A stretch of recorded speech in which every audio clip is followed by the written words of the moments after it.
जय हिंद। स्वागत है आप सभी का हमारे इस YouTube चैनल पे। तो आज के इस नए वीडियो में हम आप लोगों को बताने वाले हैं क्लास 10th के मैथ और चैप्टर का नाम है त्रिकोणमिति। एक्सरसाइज 8 है। इससे पहले त्रिकोणमिति के बारे में आप लोग पिछले क्लासों में नहीं पढ़े होंगे, इसलिए कि इसका शुरुआत क्लास 10 से होता है। तो चलिए हम लोग आज पढ़ेंगे त्रिकोणमिति क्या है और त्रिकोणमिति का जो महत्व है आगे की क्लास में बहुत ही ज़्यादा बढ़ जाता है।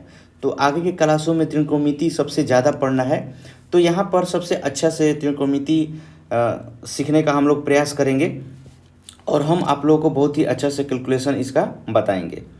तो त्रिकोणमिति के बारे में हम लोग पढ़ते हैं। तो मैं आपको बता दूं कि त्रिकोणमिति में एक आपको राइट एंगल ट्रायंगल के बारे में पढ़ना है। तो एक राइट एंगल ट्रायंगल होगा, ठीक। तो राइट एंगल ट्रायंगल किसे कहते हैं आपको पता होगा कि एक कोण जो होता है 90 डिग्री का होता है और बाकी जो दो कोण होता है एक्यूट एंगल होता है। ये 90 डिग्री से छोटा होता है और 0 डिग्री से बड़ा होता है। तो एक्यूट एंगल उसे कहते हैं न्यून कोण, जो 0 डिग्री से बड़ा और 90 डिग्री से छोटा। तो दो कोण जो होगा न्यून कोण होगा इसमें, ठीक है। तो त्रिकोणमिति में हम लोग पढ़ते हैं कि एक समकोण त्रिभुज के कोण और भुजा के बीच में क्या संबंध है, उसी के बारे में हम लोग पढ़ते हैं। तो आप लोग पहले त्रिभुज के बारे में पढ़ चुके होंगे कि त्रिभुज की भुजा की लंबाई क्या होती है, कितनी होती है, लेकिन आप लोग वहाँ पर ये नहीं पढ़े होंगे कि इसके एंगल के आधार पर, एंगल के बेस पर इसके भुजा की माप हम ज्ञात कर सकते हैं। तो यहाँ पर हम लोग पढ़ेंगे कि इसके एंगल के आधार पे इसकी भुजा की भी माप कर सकते हैं और इसकी भुजा के माप के आधार पर हम इसके एंगल भी ज्ञात कर सकते हैं कि कितना डिग्री का एंगल है। तो चलिए हम लोग आज पढ़ेंगे त्रिकोणमिति। तो देखिए, अगर इसका परिभाषा कोई पूछे तो आप कह सकते हैं ये गणित की वह शाखा है जो त्रिभुज के कोण और भुजाओं के बीच संबंध का अध्ययन करती है और खासकर किसमें क्या होना चाहिए, एक समकोण त्रिभुज। हमने यहाँ पर लिख दिया एक समकोण त्रिभुज होना चाहिए, राइट एंगल ट्रायंगल होना चाहिए और उसके एंगल और साइड के बीच में एक रिलेशन को बताएगा। उसी के बारे में हम लोगों को यहाँ स्टडी करना है। तो इसकी मुख्य बातें क्या होती है ये जान लेते हैं। इसका इम्पोर्टेंट पॉइंट क्या होता है, तो यह विशेष रूप से समकोण त्रिभुज होता है। ये समकोण त्रिभुज पर क्या होता है, आधारित होता है। इसमें एक राइट एंगल ट्रायंगल होना चाहिए। उसके बाद इसमें कोणों के लिए कुछ विशेष अनुपात पर काम किया जाता है जिन्हें त्रिकोणमितीय फलन कहते हैं। तो त्रिकोणमितीय फलन क्या होता है, तो त्रिकोणमितीय फलन जो होता है ये है आपका एक साइन होता है, साइन, ये कोसाइन होता है जिसको कॉस बोलते हैं और ये टेंजेंट होता है जिसको हम लोग टैन बोलते हैं। ये त्रिकोणमितीय फलन है। और ध्यान दीजिएगा, और इसके बारे में एक और बात बताता हूँ कि साइन का जो उल्टा होता है आपका कॉसेक होता है, कॉसेक। कॉस का उल्टा जो होता है सेक होता है और टैन का उल्टा जो होता है कॉट होता है। इसको अच्छा से रट लीजिएगा, ध्यान दीजिएगा। इसको याद करने का आसान तरीका क्या है, देखिए यहाँ पर एस है तो यहाँ पर सी और यहाँ पर सी है तो एस, और ये टैन का कॉट अलग से आप लोग याद कर लीजिएगा। टैन का कॉट होता है, टैन का कॉट होता है। यहाँ पर हम लोग मिस कर जाते हैं कि साइन के उल्टा सेक होगा कि कॉसेक। तो ध्यान दीजिएगा, एस है तो सी और सी है तो एस। तो साइन है तो कॉसेक होगा और कॉस है तो सेक होगा। इस बात को ध्यान रखिएगा, ठीक है। और इसमें जो हम लोग एक राइट एंगल ट्रायंगल के आधार पर हम लोग इसके भुजा की माप करते हैं। तो राइट एंगल ट्रायंगल में आप लोगों को पता होगा कि सबसे बड़ी जो भुजा होती है वो क्या कहलाती है, तो कर्ण कहलाती है, हाइपोटेनस। तो ये है आपका कर्ण हाइपोटेनस और ये है परपेंडिकुलर आपका लंब और ये है आपका आधार बेस। तो ध्यान दीजिएगा, इसमें ये परपेंडिकुलर जो है कभी कभी बेस का भी काम करेगा और जो ये बेस है ये कभी कभी परपेंडिकुलर का भी काम करेगा। ये कब करेगा हम आपको प्रश्न में बताएंगे, तो इस बात को ध्यान में रखिएगा। तो आपका पाइथागोरस थ्योरम का यहाँ पर प्रयोग होगा। पाइथागोरस थ्योरम के बारे में आपको जानकारी होगा कि हाइपोटेनस का स्क्वायर इक्वल टू परपेंडिकुलर के स्क्वायर प्लस बेस का स्क्वायर होता है। और इसके आधार पर हम लोग क्या ज्ञात कर सकते हैं, जैसे मान लीजिए हमको परपेंडिकुलर ज्ञात करना होगा तो बेस को हम लोग इधर ट्रांसफ़र कर देंगे, बेस को हम लोग क्या कर देंगे, इधर भेज देंगे, तो क्या हो जाएगा, परपेंडिकुलर का स्क्वायर इक्वल टू हाइपोटेनस का स्क्वायर माइनस बेस का स्क्वायर। ध्यान दीजिएगा, अगर बड़ी भुजा का मान ज्ञात करना है तो हमेशा जुटेगा, छोटा का ज्ञात करना है छोटी भुजा का, जैसे परपेंडिकुलर और बेस जो हुआ हाइपोटेनस से छोटा हो गया, तो परपेंडिकुलर और बेस में आपका लंब और आधार में दोनों में से किसी का भी अगर वैल्यू निकालना होगा तो हमेशा जो है हाइपोटेनस में से घटाया जाएगा। इस बात को याद रखिएगा हमेशा, ठीक है। तो हमको बार बार याद नहीं करना पड़ेगा, यहाँ पर समझ जाएंगे तो आसानी से कभी भी भूल नहीं पाइएगा कि ओहो यहाँ पर बेस का वैल्यू निकालना है तो हम परपेंडिकुलर में से घटाएंगे कि हाइपोटेनस में से। तो हमेशा याद रखिएगा बड़े में से ही छोटे को घटाया जाता है। तो बड़ा आपका क्या है, आपका कर्ण है, तो कर्ण में से आपको घटाना है, ठीक। तो यहाँ पर आपका क्या हो जाएगा, कर्ण स्क्वायर माइनस लंब स्क्वायर परपेंडिकुलर के स्क्वायर, ठीक है। अब यहाँ पर आपको क्या करना होगा कि जो स्क्वायर है उस साइड में जाएगा तो आपका क्या हो जाएगा, आपका रूट हो जाएगा। तो h equal to root under आपका p के स्क्वायर प्लस b के स्क्वायर हो जाएगा, और p equal to root under h के स्क्वायर माइनस b के स्क्वायर, और b इक्वल टू आपका हो जाएगा h के स्क्वायर माइनस b के स्क्वायर। तो इस तरह से इसको याद रखिएगा, इसकी ज़रूरत ही पड़ेगी आपको इस चैप्टर में। ट्रिग्नोमेट्री में आपको समकोण त्रिभुज के आधार पर ही निकालना है, समकोण त्रिभुज का ही यूज करना है, समकोण त्रिभुज ही मिलेगा आपको। और इसमें आपको ये पाइथागोरस थ्योरम चाहे कुछ भी हो जाए आपको याद रखना ही रखना है, चाहे कुछ भी हो जाए। तो ध्यान दीजिएगा इस बात को कि यहाँ पर जो त्रिकोणमितीय आपका जो फलन है मुख्य रूप से ये 3 होता है, और तीनों को उल्टा क्या होता है, साइन को उल्टा कौसेक हो जाएगा, कौसेक उल्टा सेक हो जाएगा, और सेक उल्टा टेन हो जाएगा। तो आपका मिल गया 6, ठीक है। तो यहाँ पर हमने लिख दिया है कि इसके अलावा भी अन्य फलन होते हैं जो कि ये साइन कॉस और टेन का क्या होते हैं, विपरीत होते हैं, इसके उल्टा होते हैं, इसके व्युत्क्रम होते हैं, अपोजिट होते हैं, ठीक है। तो इस बात को ध्यान रखिएगा। अब ध्यान रखिएगा कि जो साइन थीटा फलन है इसका फॉर्मूला क्या होता है, तो साइन इक्वल टू जो होता है, कैसे हम मान निकालेंगे, आपका एक समकोण त्रिभुज में आपकी उसकी भुजा का माप कैसे निकालेंगे, उसका एंगल का माप कैसे निकालेंगे। तो साइन इक्वल टू होता है, आप यहाँ पर याद रखिएगा, लंब बट्टा कर्ण होता है, मतलब कि p बाई एच होता है, परपेंडिकुलर बाई हाइपोटेनस होता है, p by H perpendicular by hypotenuse. उसके बाद कॉस का क्या होता है, तो कॉस का होता है 20/h होता है, मतलब कि आपका ये आधार बटा कर्ण हो जाएगा।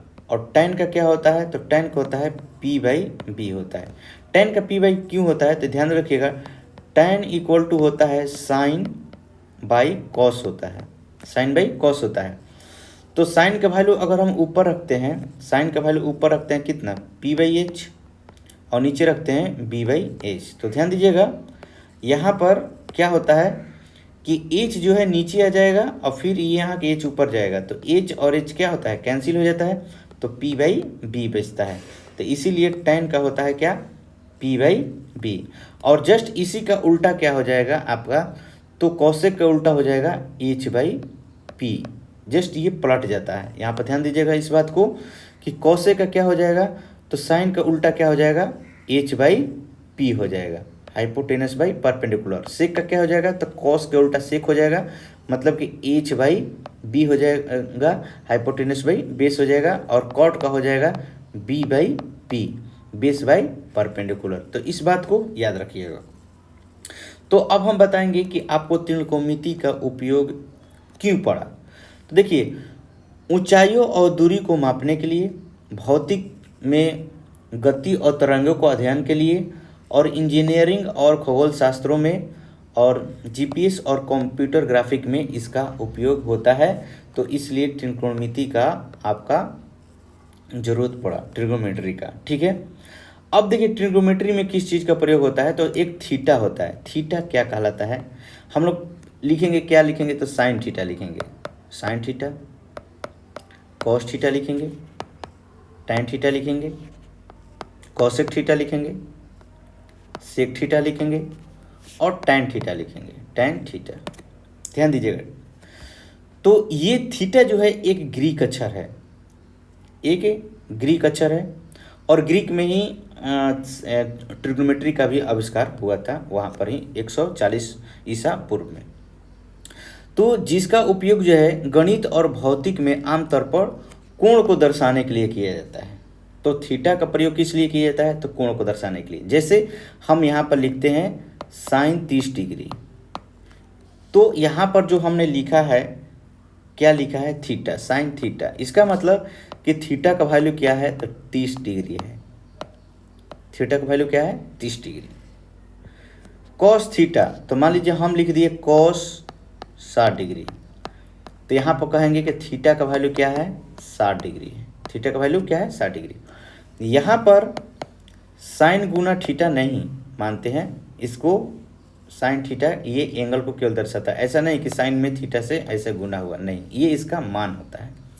ठीक, चलिए, तो हम यहाँ पर बता दिए कि थीटा का जो प्रयोग होता है किस लिए, एंगल को दर्शाने के लिए, कि वहाँ पर एंगल कितना लिखा है। यहाँ पर हम बता रहे हैं कि जब हम किसी कोण की बात करते हैं, जैसे कि त्रिकोण में या घूर्णन में, घूर्णन में जैसे मान लीजिए हम एक सर्कल का भी उपयोग करेंगे, वृत्त का भी, तो हम लोग बोलेंगे कि इसके सेंटर पर कितना डिग्री का कोण है, तो यहाँ पर थीटा इक्वल टू बोल देंगे कितना है, मान लीजिए 60 डिग्री। ये मान लीजिए थीटा इक्वल टू कितना है, 60 डिग्री। उदाहरण के तौर पर देखिए, अगर किसी समकोण त्रिभुज में एक कोण 30 डिग्री का हो, तो हम उसको लिख सकते हैं थीटा इक्वल टू कितना, 30 डिग्री। थीटा इक्वल टू क्या लिख सकते हैं, 30 डिग्री लिख सकते हैं। अब हम लोग त्रिकोणमिति को कैसे लिखते हैं, तो इस तरह से लिखते हैं, sine theta, sign theta, cos theta और टैन थीटा। तो अब हम इसको बारे में बताएंगे थीटा क्यों प्रयोग होता है, थीटा क्यों प्रयोग होता है। तो देखिए, यह केवल एक प्रतीक है। थीटा क्या है, यह एक प्रतीक है, यह एक सिंबल है। जैसे कि एक्स वाई जेड का प्रयोग हम किसी संख्या के लिए करते हैं, हम लिखते हैं ना कि मान लीजिए कि यहाँ पर माना की संख्या x है, माना की संख्या क्या है, x है, और x के स्थान पर क्या, x equal to 3, x equal to 20, x equal to 40, इस तरह से हम लोग रखते हैं। तो उसी तरह से एक थीटा एक क्या है, एक सिंबल है, एक प्रतीक है, जिस प्रकार हम लोग एक्स वाई जेड संख्या के लिए हम लोग प्रयोग करते हैं। तो यहाँ पर हम आपको आगे बात बता रहे हैं कि गणित में जो है आपको कोण को स्पष्ट रूप से दर्शाने के लिए ग्रीक अक्षरों का प्रयोग परंपरा बन गया। जैसे थीटा का भी प्रयोग करते हैं, अल्फा का प्रयोग करते हैं, बीटा का भी प्रयोग करते हैं, और यहाँ पर फाई का भी प्रयोग हम लोग करते हैं एंगल के रूप में, एंगल दर्शाने के लिए, कि थीटा इक्वल टू अगर कहीं हम लिख लिए, जैसे साइन हम अल्फा भी लिख देते हैं, साइन अल्फा। ये आप लोगों को इन सब का sine alpha beta phi beta और फाई का जो प्रयोग है आप लोग को 11th और 12 में आपको देखने को मिलेगा।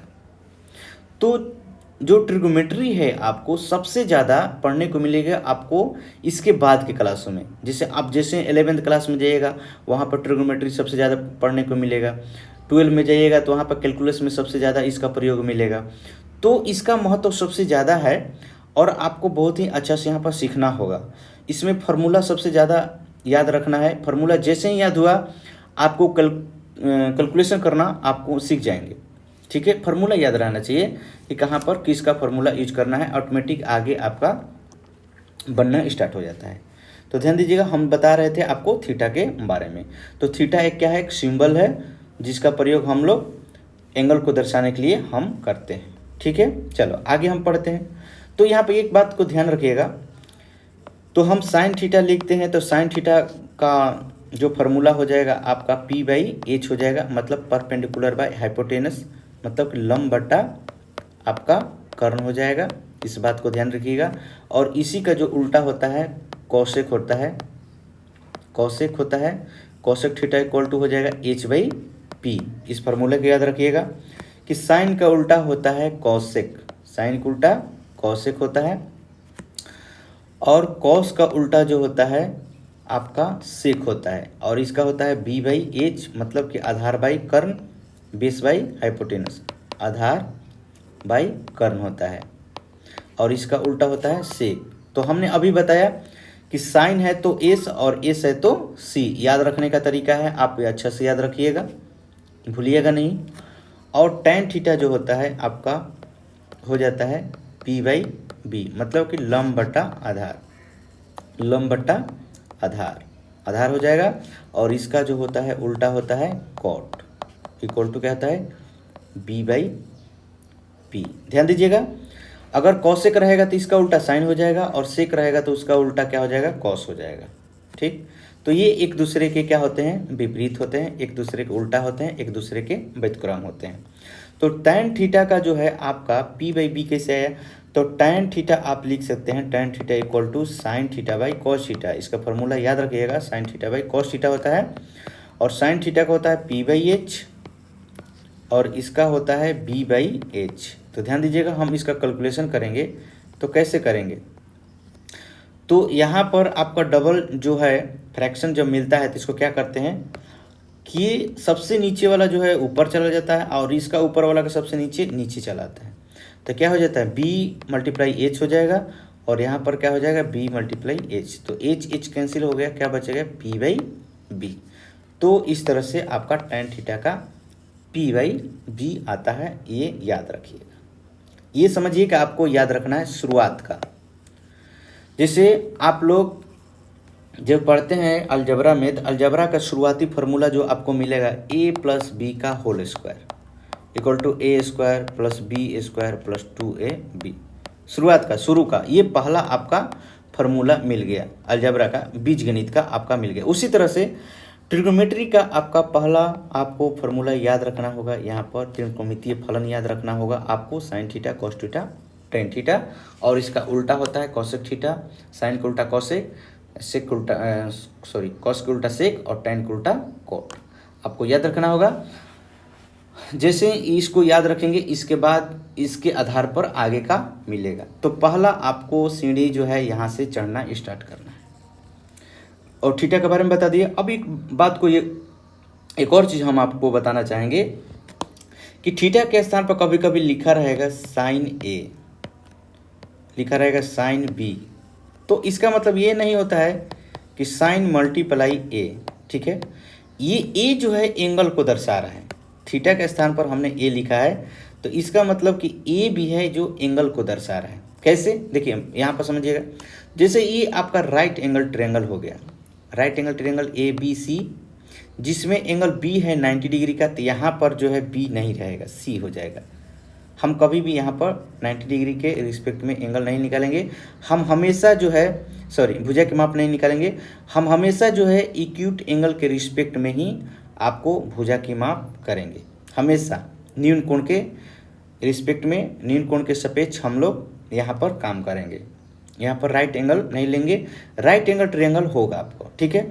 तो जैसे ही साइन यहाँ पर ए है, तो ए का मतलब कि इस एंगल को दर्शा रहा है, मतलब कि यहाँ पर थीटा इक्वल टू हो सकता है 30 डिग्री होगा, और यहाँ पर सी इक्वल टू हो सकता है थीटा इक्वल टू कितना होगा 60 डिग्री होगा, इस बात को ध्यान रखिएगा।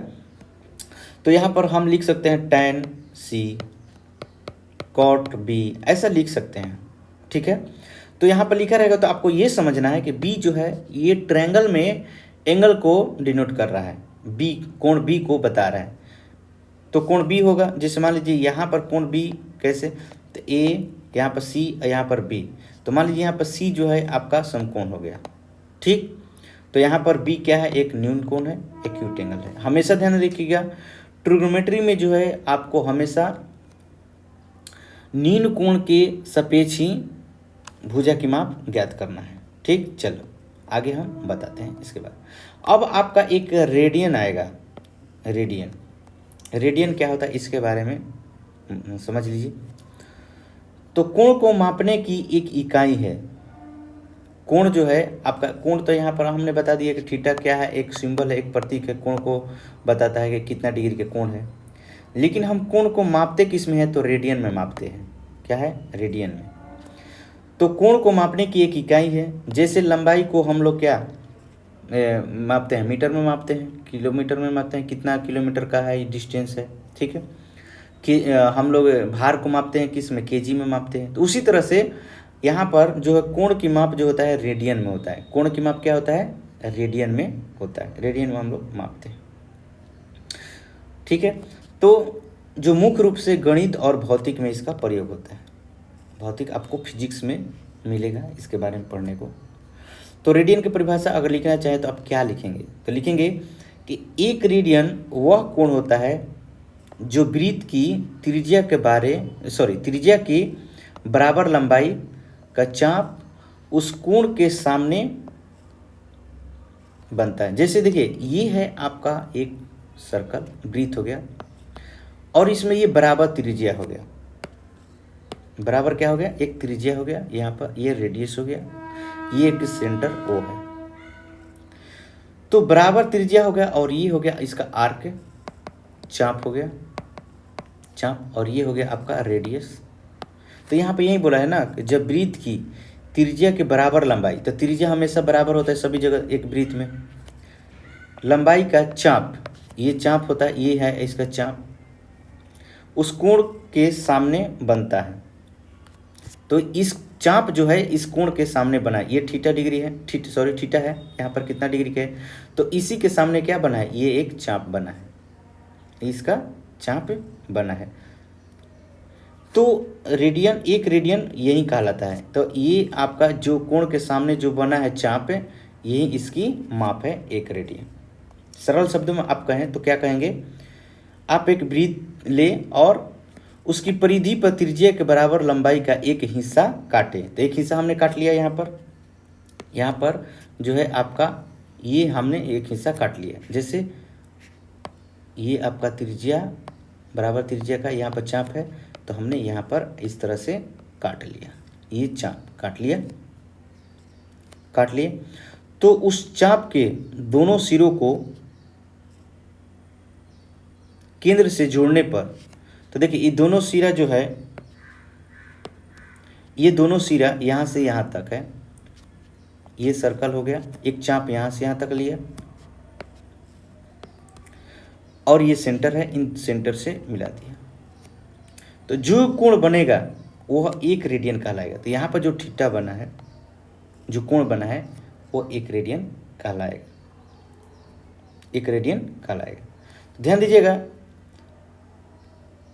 एक महत्वपूर्ण वृत्त में कुल 2 पाई रेडियन होता है। 2 पाई रेडियन बोले तो यहाँ पर 360 डिग्री का एंगल होता है इसके सेंटर पर, एक वृत्त में। एक वृत्त जो होगा आपको, ये एक वृत्त है, आपको सेंटर पर ये टोटल थीटा इक्वल टू कितना हो जाएगा, 360 डिग्री, जो आपका केंद्र है। तो केंद्र पर जो सेंटर है, उसके सेंटर पर 360 डिग्री का 60 डिग्री का कोण होता है, जिसको हम 2 पाई बोलते हैं। 2 पाई मतलब कि पाई इक्वल टू होता है 180 डिग्री। तो 180 डिग्री बराबर होता है आपका कितना, पाई रेडियन। आपको कोई पूछेगा तो बोल सकते हैं 180 डिग्री बराबर क्या होता है, पाई रेडियन। तो एक रेडियन बराबर कितना हो जाएगा, तो 180 डिग्री बटा में पाई इक्वल टू लगभग होता है 57.3 डिग्री का एक रेडियन बराबर, ठीक है, एक रेडियन बराबर इतना आपका होता है। इस बात को याद रखिएगा। तो हम रेडियन के बारे में बताएं कि रेडियन क्या होता है। तो कोण की क्या है, आपका कोण की मापने की एक इकाई है। अगर पूछेगा कि कितना डिग्री का कोण बना, तो डिग्री में बता दिया, पूछ देगा कि रेडियन में बताओ, तो आपको रेडियन में बताना। यहाँ पर पूछेगा 1 डिग्री बराबर कितना होगा, 1 डिग्री बराबर तो पाई बटा 180 डिग्री, पाई बराबर कितना हो जाएगा 180 डिग्री। जस्ट इसका उल्टा करते हैं। चलो अब हम लोग चलेंगे आगे प्रश्नावली में। तो यहाँ पर ध्यान देना होगा, समकोण त्रिभुज होगा, राइट एंगल ट्रायंगल होगा, और इसके एक्यूट एंगल के रिस्पेक्ट में हम लोग इसका वैल्यू फाइंड करेंगे। तो चलिए, आपको ट्रिग्नोमेट्री का जो है फलन आपको याद रखना होगा, sine theta, cos theta, tan theta, sine उल्टा कॉसेक थीटा, सेक कॉस के उल्टा सेक थीटा और टैन के उल्टा कॉट थीटा। साइन थीटा जो होता है आपका क्या होता है P/H, कॉस का होता है B/H और टैन का होता है P/B और कॉसेक का जस्ट इसका उल्टा हो जाएगा H/P, सेक का हो जाएगा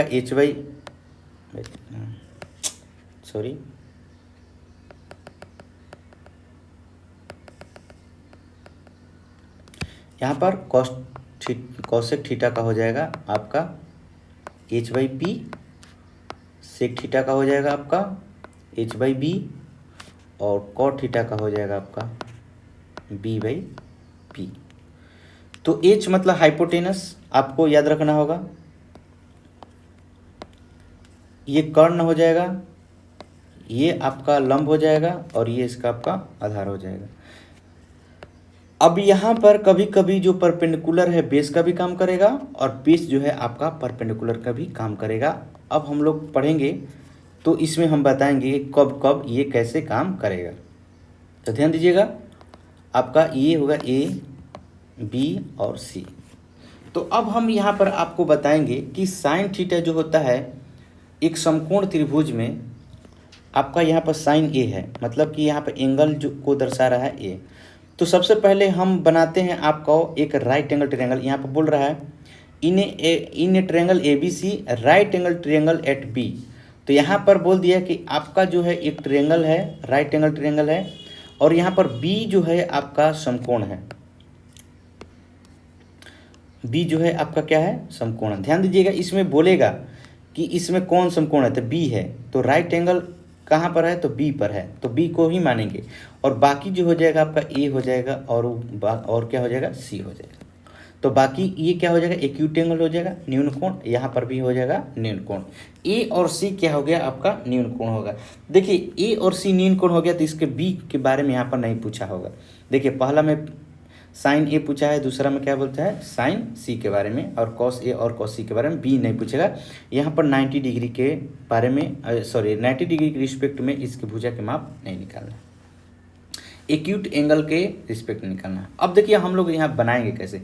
तो सबसे पहले हम लोग डेटा लिख लेते हैं। यहाँ पर दिया हुआ है, लिख लेंगे इन ट्रायंगल ABC जहाँ B इक्वल टू क्या है 90 डिग्री है, राइट एंगल है। AB कितना दिया है, AB का वैल्यू दिया है 24 सेंटीमीटर। BC का जो वैल्यू दिया है आपका कितना 7 सेंटीमीटर और फाइंड करना है आपका ये 1 और 2। ध्यान दीजिएगा, अब हम यहाँ पर लिखेंगे साइन A इक्वल टू क्या लिखेंगे P/H और यहाँ पर कॉस जो लिखेंगे A इक्वल टू B/H। तो ध्यान रखिएगा, अब हम इसमें किसको परपेंडिकुलर माने और किसको बेस। मैंने यहाँ पर बोला है कि कभी कभी परपेंडिकुलर जो है बेस का भी काम करता है और बेस जो है परपेंडिकुलर का भी यहाँ पर काम करेगा। तो कब करेगा, तो यहाँ पर ध्यान देना है कि एक्यूट एंगल के बारे में ध्यान देना है कि किस एक्यूट एंगल की किस न्यून कोण की चर्चा कर रहा है। तो यहाँ पर A की कर रहा है तो हम लोग A पर ध्यान देंगे। तो जो यहाँ पर न्यून कोण के बारे में बोलेगा तो उसी न्यून कोण के बारे में आपको यहाँ पर ध्यान देना होगा कि आपका न्यून कोण क्या है। तो न्यून कोण यहाँ पर A के बारे में पूछा है तो A के सामने की जो भुजा हो जाएगी यहाँ पर ये लंब का काम करेगा। तो यहाँ पर लिखेंगे, यहाँ पर हम लोग यही लिखेंगे कि न्यून कोण के जो होगा सामने का कोण जो होगा वो लंब का काम करेगा, वो लंब का काम करेगा। तो यहाँ पर जो है आपका न्यून कोण क्या है A है। तो इसका अपोजिट साइड क्या है, A का अपोजिट साइड क्या है आपका, यहाँ पर अपोजिट साइड क्या है। तो यहाँ पर लिखेंगे अपोजिट साइड होगा opposite side of angle A और यहाँ पर नीचे जो है तो फिक्स है हाइपोटेनस तो एक ही होगा और यहाँ पर आपका हो जाएगा हाइपोटेनस। तो इस बात को ध्यान रखिएगा कि यहाँ पर जिस एक्यूट एंगल के बारे में बोलेगा उसी के सामने जो होगा आपका लंब हो जाएगा। तो अभी जो है आपका लंब कौन काम करेगा लंब का काम जो करेगा ये BC और हाइपोटेनस जो होगा आपका AC। तो ये जो है P कहलाएगा, तो अब ये ऑटोमेटिक B हो जाएगा। ध्यान दीजिएगा, एंगल A के लिए आपका P के काम कौन करेगा, तो BC काम करेगा। एंगल A के लिए आपका लंब का काम करेगा BC और बेस हो जाएगा आपका AB। तो यहाँ पर आपका बेस क्या कहलाएगा, यहाँ पर आपका बेस जो हो जाएगा AB बाई AC। ए के बारे में पूछा है, यहाँ पर न्यून कोण क्या A बोला है, तो न्यून कोण के रिस्पेक्ट में ही हमको देखना है कि न्यून कोण के सामने का जो भुजा होगा वो कहलाएगा लंब। ये हमेशा याद रखिएगा। यहाँ पर मैंने दिख दिया, ए के सामने का भुजा क्या कहलाएगा, आपका परपेंडिकुलर कहलाएगा, लंब कहलाएगा, और बाकी जो शेष बच गया वो आधार। ठीक, तो इसको आप लिखना चाहेंगे तो क्या लिखेंगे, एडजेसेंट साइड।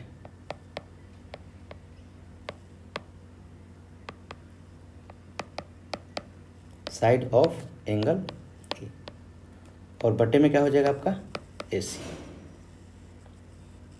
ठीक है, अब यहाँ पर tan के बारे में नहीं पूछा है, tan के बारे में आगे चर्चा करेगा, आगे हम बताएंगे। चलिए, अभी वैल्यू हम नहीं रख रहे हैं, आप लोग को अभी समझा रहे हैं। ये 1 नंबर के लिए हो गया, इसलिए अब 2 नंबर के लिए लिखते हैं। 2 नंबर के लिए, तो 2 नंबर बोला है sin C और यहाँ पर बोला है cos C। तो हम यहाँ पर राइट एंगल ट्रायंगल बना लेते हैं। फिर से ये A होगा, B राइट एंगल होगा और ये C। तो ध्यान दीजिएगा, यहाँ पर जो है आपको न्यून कोण C के बारे में पूछ रहा है, C की चर्चा कर रहा है। तो यहाँ पर C पर ध्यान देंगे कि C के सामने का जो भुजा होगा ये आपका लंब का काम करेगा, ये आपका हो जाएगा परपेंडिकुलर, ये आपका लंब हो जाएगा परपेंडिकुलर, और बाकी जो है ये आपका जो इसका एडजेसेंट साइड होगा वो क्या हो जाएगा, आपका बेस हो जाएगा। ये क्या हो जाएगा, B हो जाएगा आपका बेस, ये आपका हो जाएगा आधार, और ये आपका हाइपोटेनस जो है करना है ही। तो ध्यान दीजिएगा, जिस न्यून कोण के बारे में पूछेगा उस न्यून कोण के सामने की भुजा क्या कहलाएगी, आपका लंब कहलाएगा। ये कहलाएगा आपका सामने की भुजा लंब, सामने की भुजा, सामने की भुजा क्या कहलाएगा, लंब। तो अब साइन C के लिए लंब कौन काम करेगा, तो AB काम करेगा। AB बटा में क्या हो जाएगा आपका AC। अब cos C के लिए आधार कौन काम करेगा, तो BC काम करेगा, BC बटा क्या हो जाएगा AC। ध्यान दीजिएगा, यहाँ पर जो है आपका न्यून कोण A के लिए जो था आपका लंब जो था क्या था BC, और यहाँ पर क्या हो गया AB। तो मैंने यही बोला था कि कभी कभी ये परपेंडिकुलर बेस का भी काम करेगा और बेस जो है परपेंडिकुलर का भी काम करेगा। अब कब करेगा, तो ये किस न्यून कोण से हम भुजा की माप ज्ञात करने वाले हैं उसके आधार पर आपको ये निकालना है। चलिए, तो अब हम लोग वैल्यू रखने का प्रयास करते हैं। तो ध्यान दीजिएगा, यहाँ पर जो है आपका AB का जो वैल्यू दिया है, AB का 24 है। यहाँ पर जो है AB का वैल्यू जो है 24 दिया है, 24 सेंटीमीटर, और BC का जो दिया है 7 सेंटीमीटर। तो AC तो दिया नहीं है, तो जब AC दिया नहीं है तो हम क्या करेंगे, तो हम यहाँ पर निकालेंगे आपका AC का वैल्यू और यूज करेंगे आपको यहाँ पर पाइथागोरस थ्योरम। तो हम लिखेंगे in triangle ABC by Pythagoras theorem. Pythagoras theorem से क्या लिखेंगे, यहाँ पर लिख लेंगे by Pythagoras theorem. Pythagoras theorem तो होता है हाइपोटेनस के स्क्वायर इक्वल टू बेस के स्क्वायर और प्लस परपेंडिकुलर के स्क्वायर, या ये भी होता है परपेंडिकुलर के स्क्वायर अब प्लस बेस के स्क्वायर। हमको क्या निकलना है, हाइपोटेन्यूस के स्क्वायर।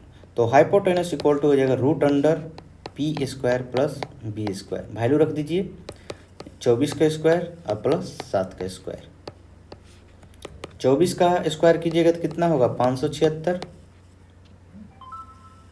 प्लस 49, इसको जोड़ दीजिएगा तो कितना हो जाएगा 625, और 625 को फैक्टर कीजिएगा तो कितना हो जाएगा आपका 5 गुना 5 गुना 5 गुना 5 हो जाएगा। तो 2 का पेयर बनाते हैं और इसमें से एक एक निकाल लेते हैं, तो 5 गुना 5 हो जाएगा, कितना हो जाएगा 25। तो AC का वैल्यू कितना आ गया, AC यही ना था, हाइपोटेन्यूस हमारा कितना था AC, तो AC का वैल्यू कितना आ गया 25। तो यहाँ पर लिख सकते हैं AC बराबर कितना आ गया 25, तो वैल्यू रख दीजिए BC कितना दिया 7, तो यहाँ पर हो जाएगा 7/25।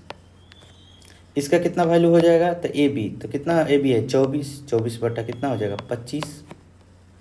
इसका कितना हो जाएगा AB, तो AB का वैल्यू दिया है 24 बटा में कितना हो जाएगा 25, और BC कितना है 7/25। तो ये आपका हो गया आंसर। इस तरह से आपको निकालना है, ध्यान दीजिएगा। तो यहाँ पर आपको ट्रिग्नोमेट्री में क्या पढ़ना है, राइट एंगल ट्रायंगल, और राइट एंगल ट्रायंगल में आपको न्यून कोण के आधार पर आपको यहाँ पर भुजा की माप में आपको लंब और आधार ढूंढना है। चलिए अगला क्वेश्चन ध्यान दीजिएगा। अगला क्वेश्चन में आपका दिया है फिगर, बोला रहा है कि आपको फिगर यहाँ पर दिया हुआ है और यहाँ पर निकालना है आपको tan P minus cot R। तो P और R जो होगा आपका न्यून कोण होगा, न्यून कोण के रिस्पेक्ट में ही यहाँ पर वैल्यू फाइंड करना है, इसी के सापेक्ष हमको मान ज्ञात करना है। तो ध्यान दीजिएगा कि जब राइट एंगल ट्रायंगल में 2 वैल्यू दिया रहता है तो तीसरी वैल्यू हम लोग भी निकालेंगे पाइथागोरस थ्योरम का प्रयोग करके। यहाँ पर P है, R है और ये Q है, ठीक, तो ये राइट एंगल ट्रायंगल।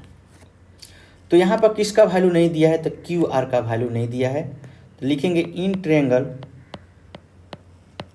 ABC जहाँ एंगल Q इक्वल टू क्या है 90 डिग्री, मतलब समकोण है।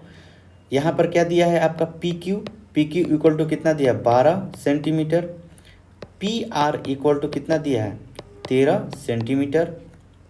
चलो तो QR नहीं दिया है, QR इक्वल टू वाट, तो लिखेंगे बाई पाइथागोरस थ्योरम लिखेंगे।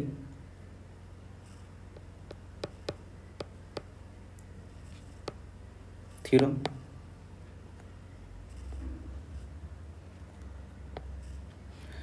तो क्या हो जाएगा आपका पाइथागोरस थ्योरम से आप अगर निकालना चाहेंगे तो क्या होता है h square equal to p के स्क्वायर प्लस b के स्क्वायर।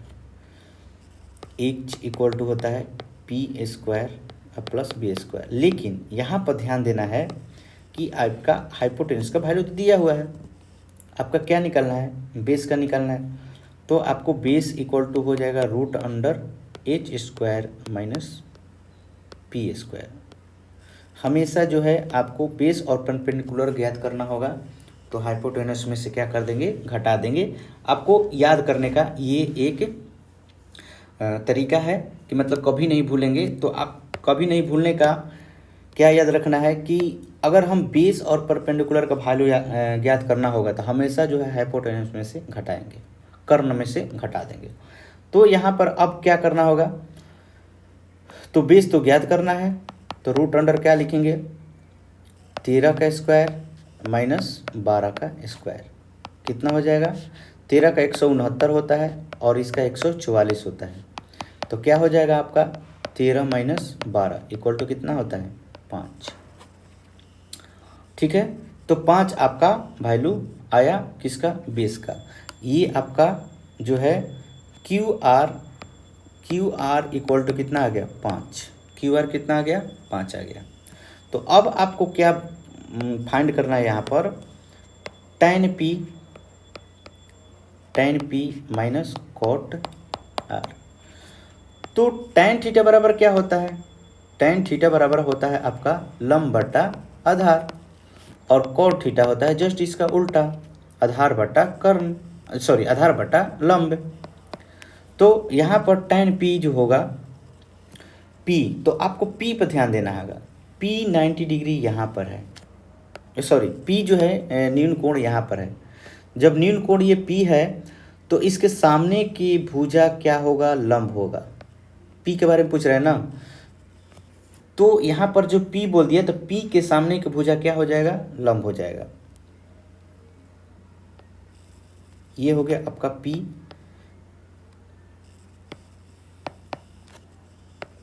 तो जो न्यून कोण के बारे में पूछेगा उसी के सामने की भुजा क्या कहलाएगा? लंब का काम करेगा। तो यहाँ पर tan के लिए आपका लंब कौन हो जाएगा?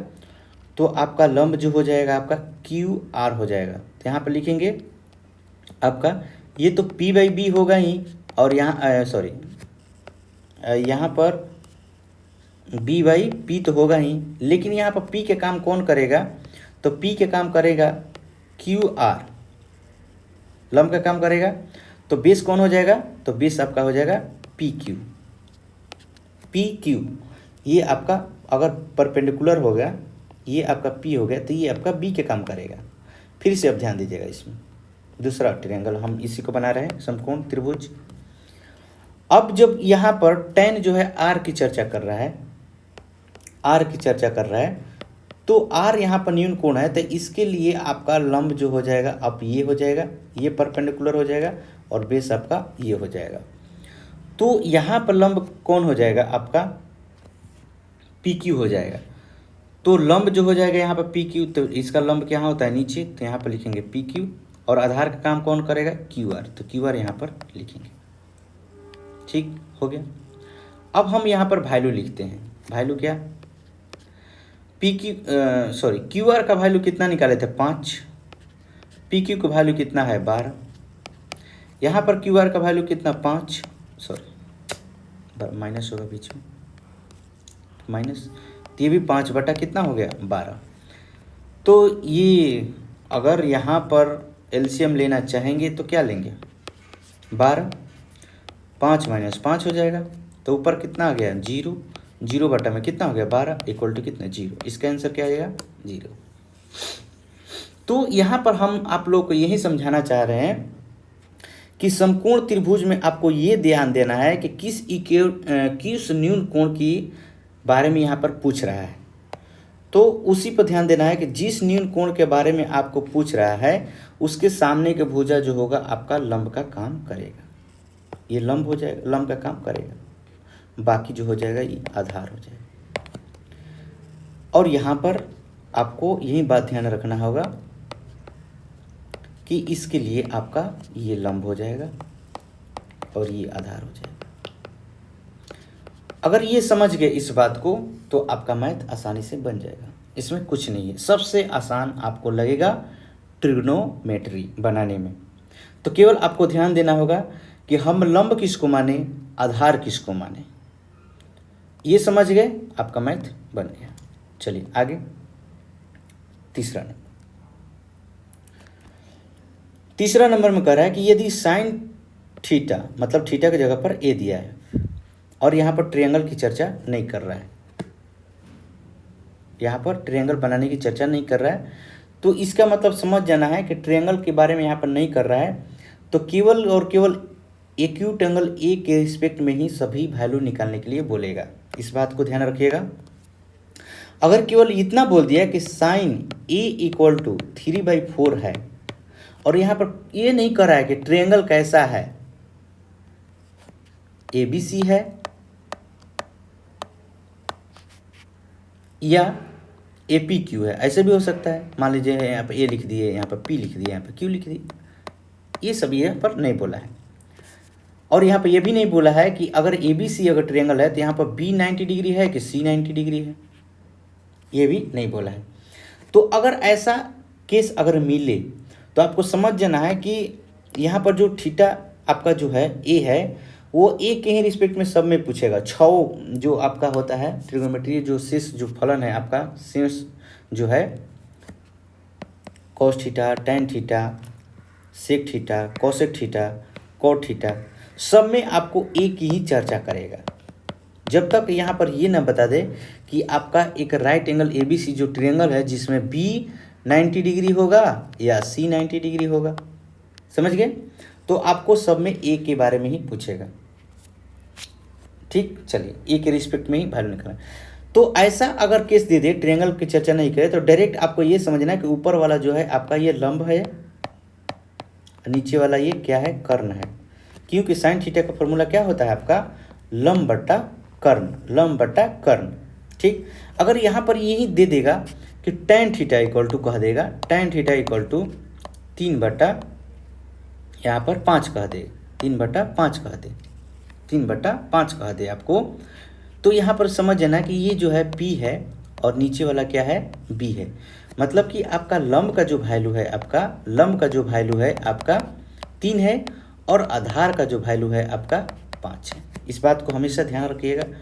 अगर आपको ट्रायंगल की चर्चा नहीं कर रहा है, यहाँ पर ये नहीं कह रहा है कि राइट एंगल ट्रायंगल ABC है या कुछ दूसरा है और ये एंगल 90 डिग्री है, ऐसा नहीं कर रहा है। आपको डायरेक्ट जो है आपका एक का मान दे दिया और शेष का मान अगर पूछने लगे तो आपको सीधे समझना कि सामने वाला जो है वैल्यू इसका लंब हो जाएगा और इसका सामने वाला वैल्यू कर्ण हो जाएगा। हो सकता है कि कभी कभी कॉस थीटा भी दे दे, कॉस थीटा भी दे दे, आपको बोल दे कि यहाँ पर क्या 4/3 ऐसा कह दे, तो यहाँ पर आपको समझ जाना कि ये आधार हो जाएगा और ये हो जाएगा आपका कर्ण। ये आधार का काम करेगा और ये आपका कर्ण का काम करेगा। इस बात को हमेशा ध्यान रखना है, ऐसा आगे मिलेगा। ठीक है, तो यहाँ पर कंफ्यूज नहीं होना है, आपको सीधे मान लेना है। तो आपको एक राइट एंगल ट्रायंगल में क्या होता है, 3 चीज़ होती है। एक कर्ण हो जाएगा आपका हाइपोटेनस, एक लंब होगा और एक आधार हो जाएगा। तो यहाँ पर 2 का तो वैल्यू मिल गया, तो तीसरा वैल्यू निकालने के लिए हम यहाँ पर पाइथागोरस थ्योरम का उपयोग करेंगे, यहाँ पर पाइथागोरस थ्योरम का प्रयोग करेंगे। तो पाइथागोरस थ्योरम का ही आपको यहाँ पर हमेशा यूज करना होगा। तो पाइथागोरस थ्योरम में क्या आपको लिखेंगे, बाई पाइथागोरस थ्योरम, यहाँ पर बाई पाइथागोरस थ्योरम लिखेंगे। तो क्या लिखेंगे, यहाँ पर लंब मिल गया, कर्ण मिल गया, आधार, बेस क्या है, आधार ज्ञात करना है। तो √h² माइनस आपका p²। h का वैल्यू कितना, 4 का स्क्वायर माइनस 3 का स्क्वायर, तो क्या हो जाएगा 16 में से ये 16 अतिथि का 9, 16 में से 9 घटेगा कितना बचेगा, 9 7 16, तो 7 बचेगा, ये 7 हो गया। तो आपका यहाँ पर जो है ये है आपका आधार, आधार कितना आपका √7। तो यहाँ पर बोल रहा है कि cos A ज्ञात कीजिए। तो cos A क्या होता है, आधार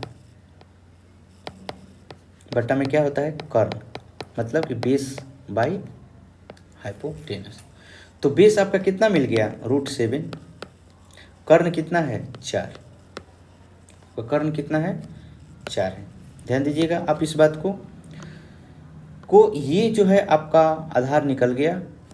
तो आपका यहाँ पर दिया हुआ है लंब, आपका दिया हुआ है 3 और कर्ण दिया है आपका 4, इस बात को ध्यान रखना है। तो इस तरह से आगे का आपका सभी मैथ बनेगा। अगर यहाँ पर राइट एंगल ट्रायंगल की चर्चा नहीं कर रहा है तो आपको ऐसे ही बनाना होगा। ठीक है, चलिए हम अब आगे चलते हैं। अब यहाँ पर बोला है कि tan A, तो tan A क्या होता है, लंब बट्टा आधार। तो क्या हो जाएगा लंब, P/B। तो P का वैल्यू कितना है आपका 3 है, B का वैल्यू √7 है, ये आपका आंसर। तो बहुत ही आसान चैप्टर लगेगा, ये थोड़ा सा आपको बनाना सीख जाना है। चलिए अब चौथा नंबर जो है ये सबसे इम्पोर्टेंट प्रश्न है, VVI इसको लगा लीजिए। ये प्रश्न आएगा या इसके आधार पर आएगा, इसके जैसा आएगा। तो यहाँ पर देखिए तीसरे नंबर की ही जैसा बोल दिया है, यहाँ पर आपको ट्रायंगल नहीं बोल रहा है कि ट्रायंगल ABC है या कोई और है, या इसमें कौन सा जो है एंगल 90 डिग्री है। ठीक है, यहाँ पर डायरेक्ट बोल दिया है कि A जो है एक न्यून कोण है, एक एक्यूट एंगल है, यहाँ पर ए के रिस्पेक्ट में ही आपका वैल्यू यहाँ पर फाइंड करना है। तो ध्यान दीजिएगा, अगर इस तरह से प्रश्न दे, चूँकि 15 कॉट ए इक्वल टू कितना दिया है 8, तो ध्यान दीजिएगा आपका ये जो 15 है ना, ये यहाँ पर गुना में है, 15 गुना कॉट ए इक्वल टू क्या है 8। यहाँ पर कॉट गुना ए नहीं है, ये नहीं है, ये गलत है, ठीक है। इसको जो पीछे रहेगा वो मल्टीप्लाई में है, वो मल्टीप्लाई में है, ठीक। तो यहाँ पर हम क्या करेंगे, हम तो शुरुआत से पढ़ेंगे कॉट थीटा इक्वल टू कितना बी बाई पी, इतना होता है आधार बट्टा लंब, इतना होता है। तो ये जो 15 जो दिया है, 15 तो साइड में दे दिया, तो 15 को हम क्या करेंगे, ये गुना में है तो यहाँ पर क्रॉस मल्टीप्लिकेशन करेंगे, ये डायरेक्ट यहाँ पर भागा में आ जाएगा। तो क्या करेंगे, लिखेंगे कॉट ए इक्वल टू क्या लिखेंगे 8/15। तो ये 8 क्या हो जाएगा आपका, ये आधार हो जाएगा और ये क्या हो जाएगा आपका लंब हो जाएगा। इसके सामने वाला आधार का काम करेगा और इसके सामने वाला लंब का काम करेगा। तो ध्यान दीजिएगा, लंब और आधार तो मिल गया, हमको आगे क्या जरूरत है, कर्ण का। तो लिखेंगे पाइथागोरस थ्योरम से बाई पाइथागोरस थ्योरम। यहाँ पे लिखेंगे क्या, hypotenuse equal to root under P के स्क्वायर प्लस बी के स्क्वायर, क्या हो जाएगा 15 के स्क्वायर प्लस 8 के स्क्वायर। तो क्या हो जाएगा आपका 225 प्लस 64, तो क्या हो जाएगा 289। 289 किसका होता है, तो 17 गुना 17 का होता है। यहाँ पर 17 गुना 17 फैक्टर में इसको तोड़ेंगे तो क्या आ जाएगा 17 गुना 17 इक्वल टू कितना हो जाएगा 17। ध्यान दीजिएगा, हम आपको एक ट्रिग्नोमेट्रिक रेशियो बता रहे हैं, एच इक्वल टू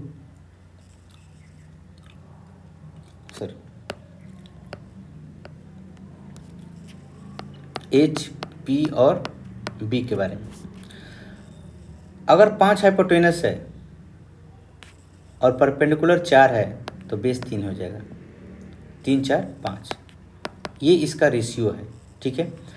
और यहाँ पर ये भी कर सकता है कि 5 में अगर 2 से गुना करें, मतलब कि 10 दे दे तो ये 16 दे दे तो ये 9 हो जाएगा, सॉरी 3 दूनी 6 हो जाएगा, सॉरी गलत हो गया। 2 से गुना करें, यहाँ पर अगर 2 से गुना करेंगे तो सब में 2 से गुना करेंगे, ये 8 हो जाएगा और ये 6 हो जाएगा। इस बात को ध्यान रखिएगा। आपको अगर मान लीजिए कि 5 या 3 दे दे तो ऑटोमेटिक आपको समझ जाना है कि एक होगा 4। अगर 10 दे दे 8 दे दे तो इसी के रेशियो में तोड़िएगा, अरे 3 4 5 होता है, 3 4 5 होता है। तो अगर 6 दिया है 8 दिया है तो एक जो है 10 हो जाएगा। उसी तरह से यहाँ पर 17 रहेगा, एक 15 रहेगा तो एक रहेगा 8, तो 8 15 17 याद रखना है। तो इसी में एक और कर देगा कि मान लीजिए 34 कर दिया, ये 30 कर दिया, तो इसको समझ जाना कि ये 16 होगा, मतलब इसमें 2 से मल्टीप्लाई करेगा। तो आप रेशियो में जानते हैं कि एक पद में जितने संख्या से गुना या भाग किया जाए तो उसके प्रत्येक पद में उसी संख्या से गुना एवं भाग किया जाता है, ठीक, याद रखिएगा। बहुत सारा है, हम आपको लिखवा देंगे। अगर दिया है 13 और एक दिया है 12 तो एक हो जाएगा 5, मतलब अगर ये कर्ण है ये लंब है तो ये हो जाएगा आपका आधार। अगर इसको कह देगा 26 तो ये 24 हो जाएगा और ये 10 हो जाएगा। ये आपका राइट एंगल ट्रायंगल की जो भुजा का जो रेशियो है ये है, ठीक है। तो इस बात को याद रखिएगा। चलिए अब हम लोग मैथ पर चलते हैं। अभी और सारा बहुत सारा है, हम आगे सबका लिखवा देंगे, सबका लिख देंगे, बता देंगे। हो सकता है कि इसमें एक टर्म में 3 से मल्टीप्लाई हो तो सभी टर्म में 3 से मल्टीप्लाई करके हम फाइंड कर सकते हैं। मान लीजिए एग्जाम ऑब्जेक्टिव में आ गया ऐसा प्रश्न और टाइम नहीं है तो उस समय आप ऑप्शन देकर टिक कर सकते हैं। उसके लिए हम इसको बताएंगे, प्रैक्टिस कराएंगे आपको। चलिए अभी हम चलते हैं इस प्रश्न पर। तो आपका वैल्यू क्या निकलना है, साइन ए और सेक ए, ये ज्ञात करना है। साइन ए और सेक ए ज्ञात करना है। तो साइन का क्या होता है, लंब बटा कर्ण, और सेक, सेक किसका उल्टा होता है, कॉस का उल्टा सेक होता है, सी है तो एस, कॉस का उल्टा सेक होता है, तो इसका हो जाएगा कर्ण बटा आधार। तो यहाँ पर लंब का वैल्यू कितना है, तो लंब का वैल्यू 15 है और कर्ण का वैल्यू कितना आया, 17 आया। तो साइन ए इक्वल टू हो जाएगा आपका P/H इक्वल टू 15/17 और सेक ए इक्वल टू हो जाएगा आपका H/B इक्वल टू हो जाएगा 17/8। ये आपका आंसर। चलिए इसी तरह से अब हम यहाँ पर चलते हैं 5वां नंबर। ये देखिए 5वां नंबर जो दिया है, सेक थीटा दिया है, सेक थीटा इक्वल टू दिया है 13/12। इसको ऐसे भी लिख सकता है 12 सेक थीटा इक्वल टू 13, ऐसे भी प्रश्न आ सकता है। ठीक, तो चलिए सेक थीटा इक्वल टू क्या होता है, आपको याद रखना होगा कर्ण और बटा आधार। कॉस के उल्टा होता है सेक, सी है तो एस, हमने इसी याद करने के लिए यही तरीका बताया है कि सी है तो एस याद रखना है। ठीक, तो कर्ण हो गया, आधार हो गया, तो हमको लंब तो याद नहीं है यहाँ पर, सॉरी लंब को तो इसमें पता नहीं है। यहाँ पर बोला है कि सभी त्रिकोणमितीय अनुपात जो है, जो 6 होते हैं, तो 6 में से आपका तो एक तो दे दिया है, एक का वैल्यू, पाँचों का भाँचों, शेष जो 5 है आपका, पाँचों का वैल्यू आपको फाइंड करना है। शेष जो 5 बच जाएंगे उसका वैल्यू फाइंड आपको करना है। तो चलिए सबसे पहले हम यहाँ पर निकाल लेते हैं लंब। लंब इक्वल टू क्या हो जाएगा, रूट अंडर कर्ण का स्क्वायर माइनस आधार का स्क्वायर, आधार का स्क्वायर, अर्थात पी के square equal to H square minus B square. तो ये आपका एच है, ये है बी। तो इसके सामने वाला कर्ण का वैल्यू क्या हो जाएगा, 13 के स्क्वायर और माइनस 12 के स्क्वायर। तो अभी मैंने बोला था कि 13 दिया रहा है, 12 दिया रहा है, तो एक ऑटोमेटिक क्या होता है, 5 आता है। ये एच बी पी बी ये चेंज होता रहता है। अगर ये कभी बी के काम करेगा, पी के काम करेगा, ये पी के काम करेगा, कभी बी के काम करेगा, ये तो हमने बता दिया था। ठीक, तो यहाँ पर देखिए आपका आ जाएगा 5, 13 के 169 होता है स्क्वायर और 144, तो घटाएंगे कितना हो जाएगा, 25, 5 गुना 5 इक्वल टू कितना हो जाएगा, 5। आगे तो आपको शेष जो है 6 त्रिकोणमितीय फलन ज्ञात करना है। तो क्या, पहले साइन थीटा, इसी का उल्टा होता है कॉसेक थीटा, कॉस थीटा, और ये सेक थीटा तो दिया हुआ है। उसके बाद क्या हो जाएगा आपका टैन थीटा, और एक हो जाएगा आपका इसका उल्टा कॉट थीटा। तो इसका हो जाएगा P/H, इसका हो जाएगा H/P, इसका होता है B/H, तो इसका होता है H/B, इसका होता है P/B और इसका होता है B/P। याद रखिएगा इस तरह से। तो P का वैल्यू कितना निकले, 5, कर्ण का वैल्यू 13 फिक्स है, और इसको उलट दीजिए, 13 बटा में कितना हो जाएगा, 5।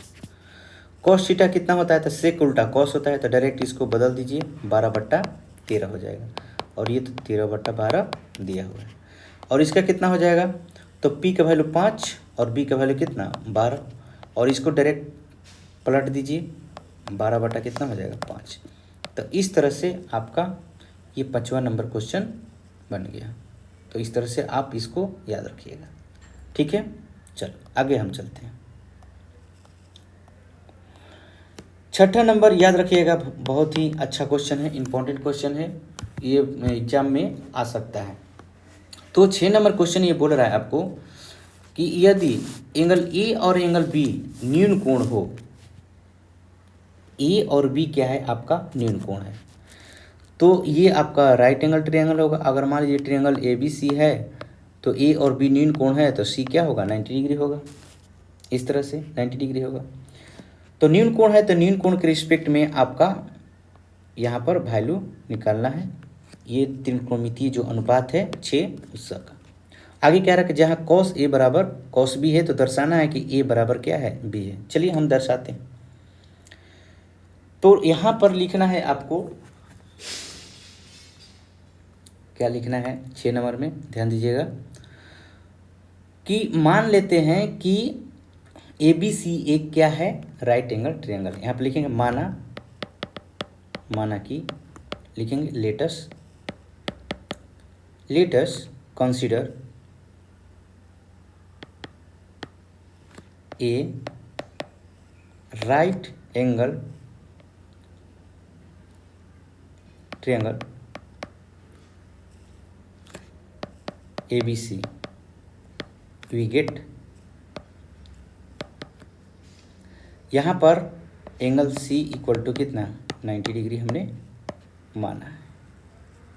ठीक, आपके प्रश्न में दिया हुआ है, जो चीज़ दिया रहता है उसको जरूर लिखा जाता है। गिवन दैट दिया है आपका क्या, cos A बराबर cos B। तो cos A बराबर cos B दिया है, तो हम लोग जानते हैं कि cos A बराबर हम क्या लिख सकते हैं। तो A के बारे में बोल रहा है, न्यून कोण A के बारे में, तो इसके सामने का जो भुजा हो जाएगा वो क्या हो जाएगा, लंब, और ये हो जाएगा आपका आधार। ठीक, उसी प्रकार अगर ये A B C है, अगर इसमें आपको पूछ रहा है फिर cos B, तो ये जो B है इसके सामने का भुजा ये हो जाएगा आपका लंब, और ये आपका हो जाएगा आधार। इस बात को ध्यान रखिएगा। ठीक है, इस बात को ध्यान रखें। तो cos A बोला है, तो जब BC आपका लंब हो गया तो आधार कौन हो जाएगा, AC। तो यहाँ पर लिखेंगे आधार बटा कर्ण, मतलब कि AC हो जाएगा बट्टा में AB आपका यहाँ पर कर्ण का काम कर रहा है। उसी प्रकार इसका भी हो जाएगा आधार बटा कर्ण। तो यहाँ पर cos B बोला है, तो B के लिए लंब तो AC करेगा, तो आपका BC जो हो जाएगा आपका क्या करेगा, आधार हो जाएगा, और कर्ण आपका AB हो जाएगा। ठीक है, तो यहाँ पर यही वैल्यू रख दीजिए, as given cos A equal to cos B दिया हुआ है, तो यहाँ पर वैल्यू रखिएगा क्या, AC बट्टा AB इक्वल टू BC बट्टा AB। तो देखिए ध्यान दीजिएगा, सॉरी यहाँ पर ध्यान दीजिएगा एक बात को, AB और AB क्या हो गया, कैंसिल हो गया, तो AC बराबर क्या आ गया, AC बराबर BC। और हम लोग जानते हैं कि एक किसी त्रिभुज की दो बराबर अगर भुजा हो तो उसके सामने का जो एंगल होगा आप आपस में क्या होगा, बराबर होगा। तो जब आपका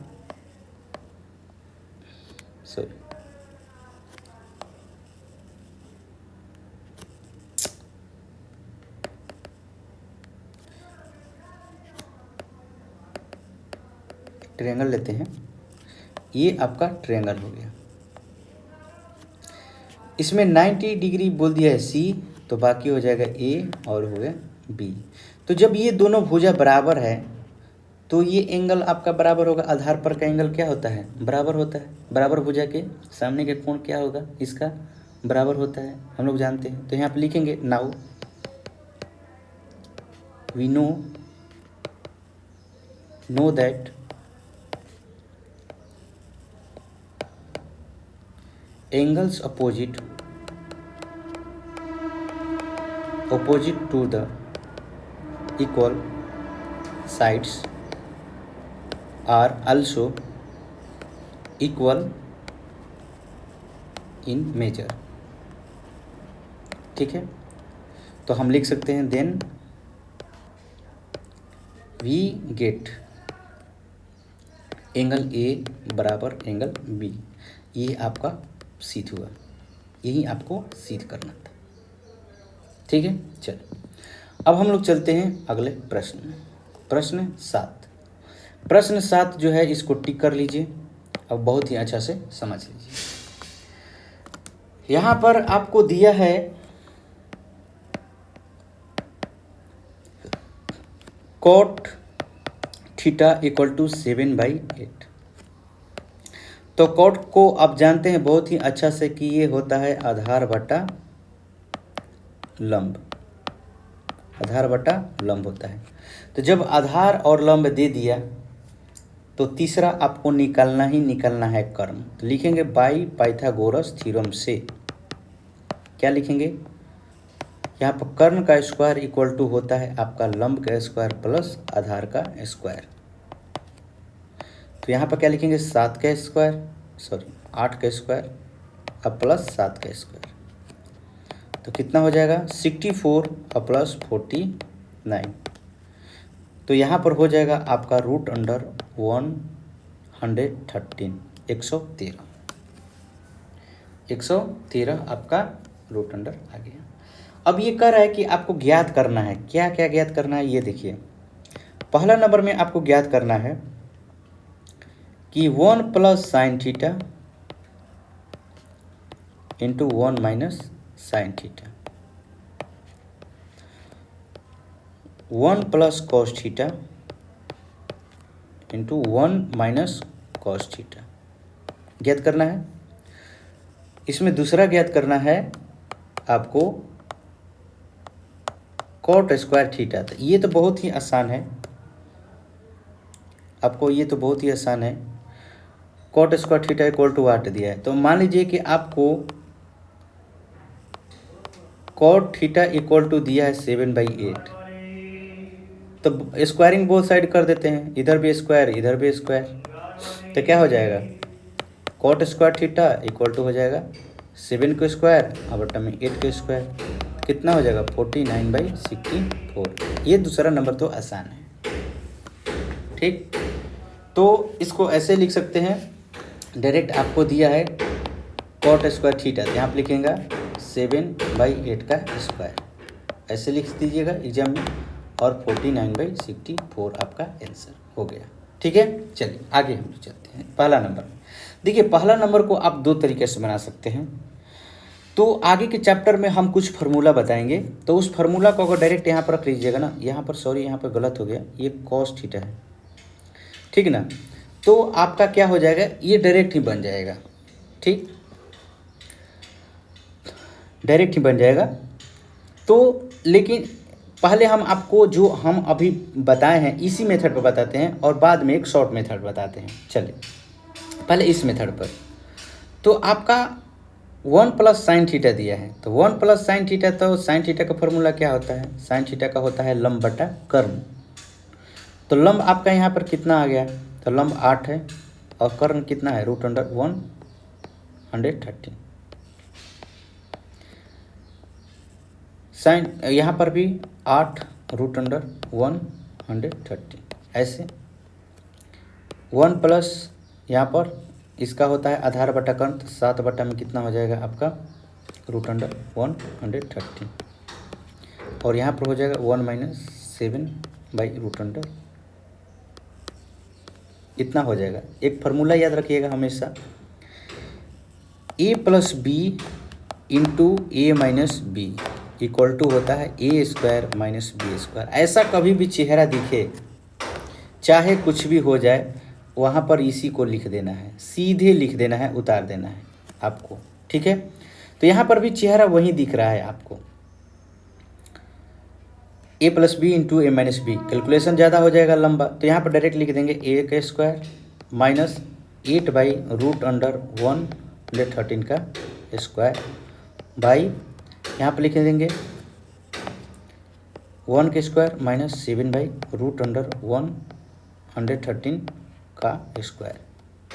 तो ध्यान दीजिएगा, आपको यहाँ पर एक चीज़ ध्यान देना होगा कि स्क्वायर से क्या होता है, रूट हट जाता है। तो 1 माइनस 8 का स्क्वायर और बटा में कितना हो जाएगा 113, और यहाँ पर 1 माइनस 7 का स्क्वायर बटा में कितना हो जाएगा 113।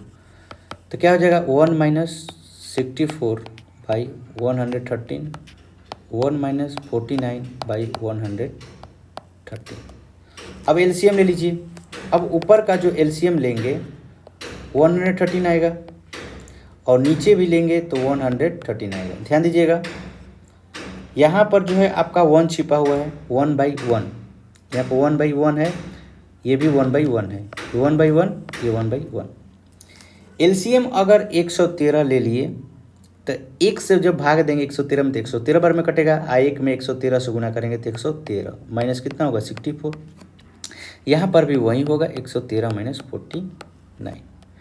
अब देखिए डबल फ्रैक्शन है तो ये ऊपर वाला का नीचे वाला और नीचे वाला का नीचे वाला ये कैंसिल हो जाता है। ध्यान दीजिएगा अगर आपको कहीं पर भी लिखा है a/b और c/d तो इसको कैसे लिखेंगे, a गुना d और बटा में होता है c गुना b। तो यहाँ पर आपका जो है d और b क्या है, ऊपर वाला नीचे आ गया और नीचे वाला ऊपर चला गया। तो यहाँ पर भी d का 113 मान है और b का भी 113 मान है तो 113 113 कैंसिल। चलो अब यहाँ पर घटा लेंगे 113 में से 64 तो कितना हो जाएगा आपका, 13 में से 4 जाएगा 9 और 10 में से 4 तो ऊपर आ जाएगा 49 और नीचे आ जाएगा 64। तो इस तरह से आपका आंसर। चलिए तो अब हम इसको थोड़ा सा बोले थे आपको शॉर्ट में बताने के लिए, उसकी हम चर्चा कर देते हैं। लिखा है 1 plus sine theta 1 minus sine theta, 1 plus cos theta और दिया है 1 माइनस कॉस थीटा। ध्यान दीजिएगा a plus B into A minus B क्या हो जाएगा, a square minus B square तो साइन स्क्वायर थीटा हो जाएगा। यहाँ पर क्या हो जाएगा 1 माइनस कॉस स्क्वायर थीटा हो जाएगा। तो ध्यान दीजिएगा आगे फार्मूला हम बताएंगे कि sine square theta plus cos square theta equal to होता है 1 और मान लीजिए कॉस स्क्वायर थीटा अगर लिखना होगा तो 1 माइनस साइन स्क्वायर थीटा हो जाएगा, मतलब ये साइन जो है उधर चला जाएगा। और साइन स्क्वायर थीटा लिखना होगा तो हो जाएगा 1 माइनस कॉस स्क्वायर थीटा। तो यहाँ पर यही है, ऊपर है 1 माइनस साइन स्क्वायर थीटा हो तो हो जाएगा कॉस स्क्वायर थीटा और नीचे हो जाएगा क्या हो जाएगा साइन स्क्वायर थीटा। तो अब हम आपको बताए थे कि tan थीटा इक्वल टू होता है sign theta by cos theta और इसी का उल्टा कॉट थीटा जो होगा कॉस थीटा बाई हो जाएगा आपका साइन थीटा। तो इसको पलट देंगे क्या हो जाएगा, तो हो जाएगा कॉट स्क्वायर थीटा, स्क्वायर है तो स्क्वायर और कॉट का वैल्यू तो दिया है आपका 7/8 तो 7/8 का स्क्वायर कितना हो जाएगा 49/64 आपका आंसर। इस तरह से आपका जो है ये क्वेश्चन जो है आपका बन गया 7 नंबर। बहुत ही अच्छा से आप इसको 1-2 बार बना लीजिएगा। चलिए हम लोग चलते हैं अब क्वेश्चन नंबर 8 में। क्वेश्चन नंबर तो अगला हमारा प्रश्न होगा आपका 8वां क्वेश्चन कह रहा है कि if 3 cot a equal to 4, मतलब कि 3 cot आपका क्या दिया हुआ है आपका प्रश्न में, सबसे पहले लिख लीजिए। तो 3 cot a इक्वल टू 4 कह रहा है, ठीक।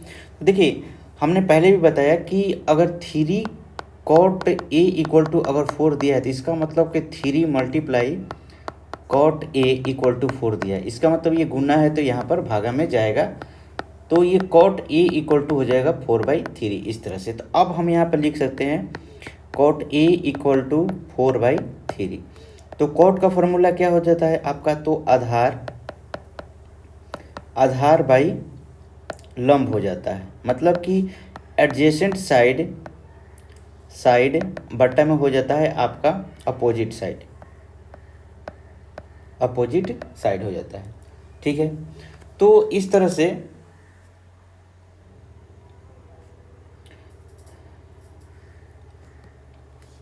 आप इसको लिख सकते हैं। तो इसके सामने वाला आधार का काम करेगा और ये नीचे वाला जो इसके सामने का है वो लंब का काम करेगा। अब ये क्या कर रहा है कि कह रहा है कि जांच कीजिए, इसको जांच करना है कि ये जो है एक LHS जो ये साइड है RHS साइड के बराबर है कि नहीं। तो यहाँ पर करना है 2 टेस्ट, जांच करना है कि 1 minus tan square A by 1 plus tan square A equal to cos square A minus sine square A.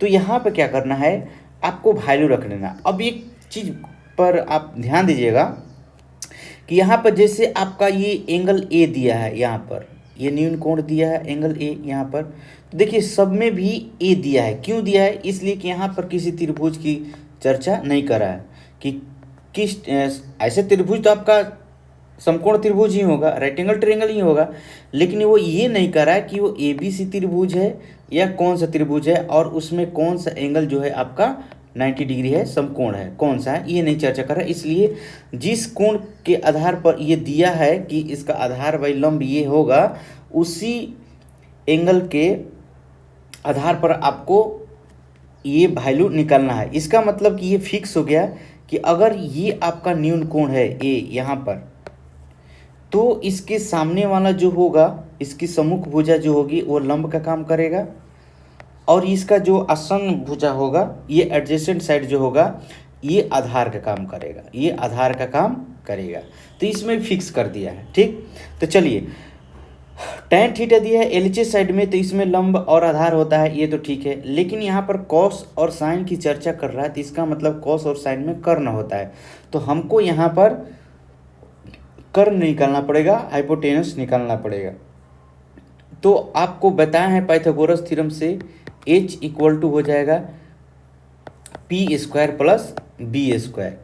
तो यहाँ पर आपका P square plus B square रूट में हो गया, तो क्या हो जाएगा आपका 3 का स्क्वायर प्लस 4 का स्क्वायर। इसको कीजिए तो 9 प्लस 16 इक्वल टू कितना हो जाएगा 25, और रूट से बाहर आ जाएगा तो कितना आ जाएगा 5 × 5 में से एगो 5 बाहर निकल गया। इसका मतलब कि आपका जो कर्ण है वो आपका 5 है। तो मैं पहले ही बोला था अगर 3 या 4 रहे तो 5 होगा, 3 5 है तो आपका 4 होगा। मतलब कि आपका जो ये पाइथागोरस थ्योरम का प्रमेय पर आप जो निकालते हैं, तो इसका ये रेशियो होता है कि अगर हाइपोटेनस 5 दिया है, परपेंडिकुलर 4 दिया है, तो आपका बेस 3 होगा, 3 4 5, ठीक है, इसको याद रखिएगा। तो अब हम यहाँ पर वैल्यू रख लेते हैं, एक साथ दोनों तरफ वैल्यू रखिए, या एक बार एलएचएस को लेकर रखिए और एक बार आरएचएस को, और देखिए कि एलएचएस और आरएचएस दोनों बराबर आ रहा है कि नहीं। तो ये आपके ऊपर है कि आप किस तरह से लेना चाहते हैं। तो हम क्या करते हैं कि सबसे पहले हम एलएचएस को लिख लेते हैं, एलएचएस साइड को। एलएचएस साइड क्या है, तो हमारा 1 माइनस टेन स्क्वायर ए है और 1 प्लस टेन स्क्वायर ए है। अब हम यहाँ पर वैल्यू रख लेंगे। तो वैल्यू क्या होता है, आपको पता है कि tan थीटा इक्वल टू होता है आपका लंब बटा आधार, लंब बटा आधार होता है, आधार होता है। इसका मतलब opposite side by adjacent side होता है, ठीक है। तो अब यहाँ पर आप रख सकते हैं वैल्यू, क्या रखिएगा, तो यहाँ पर आप वैल्यू रख लीजिए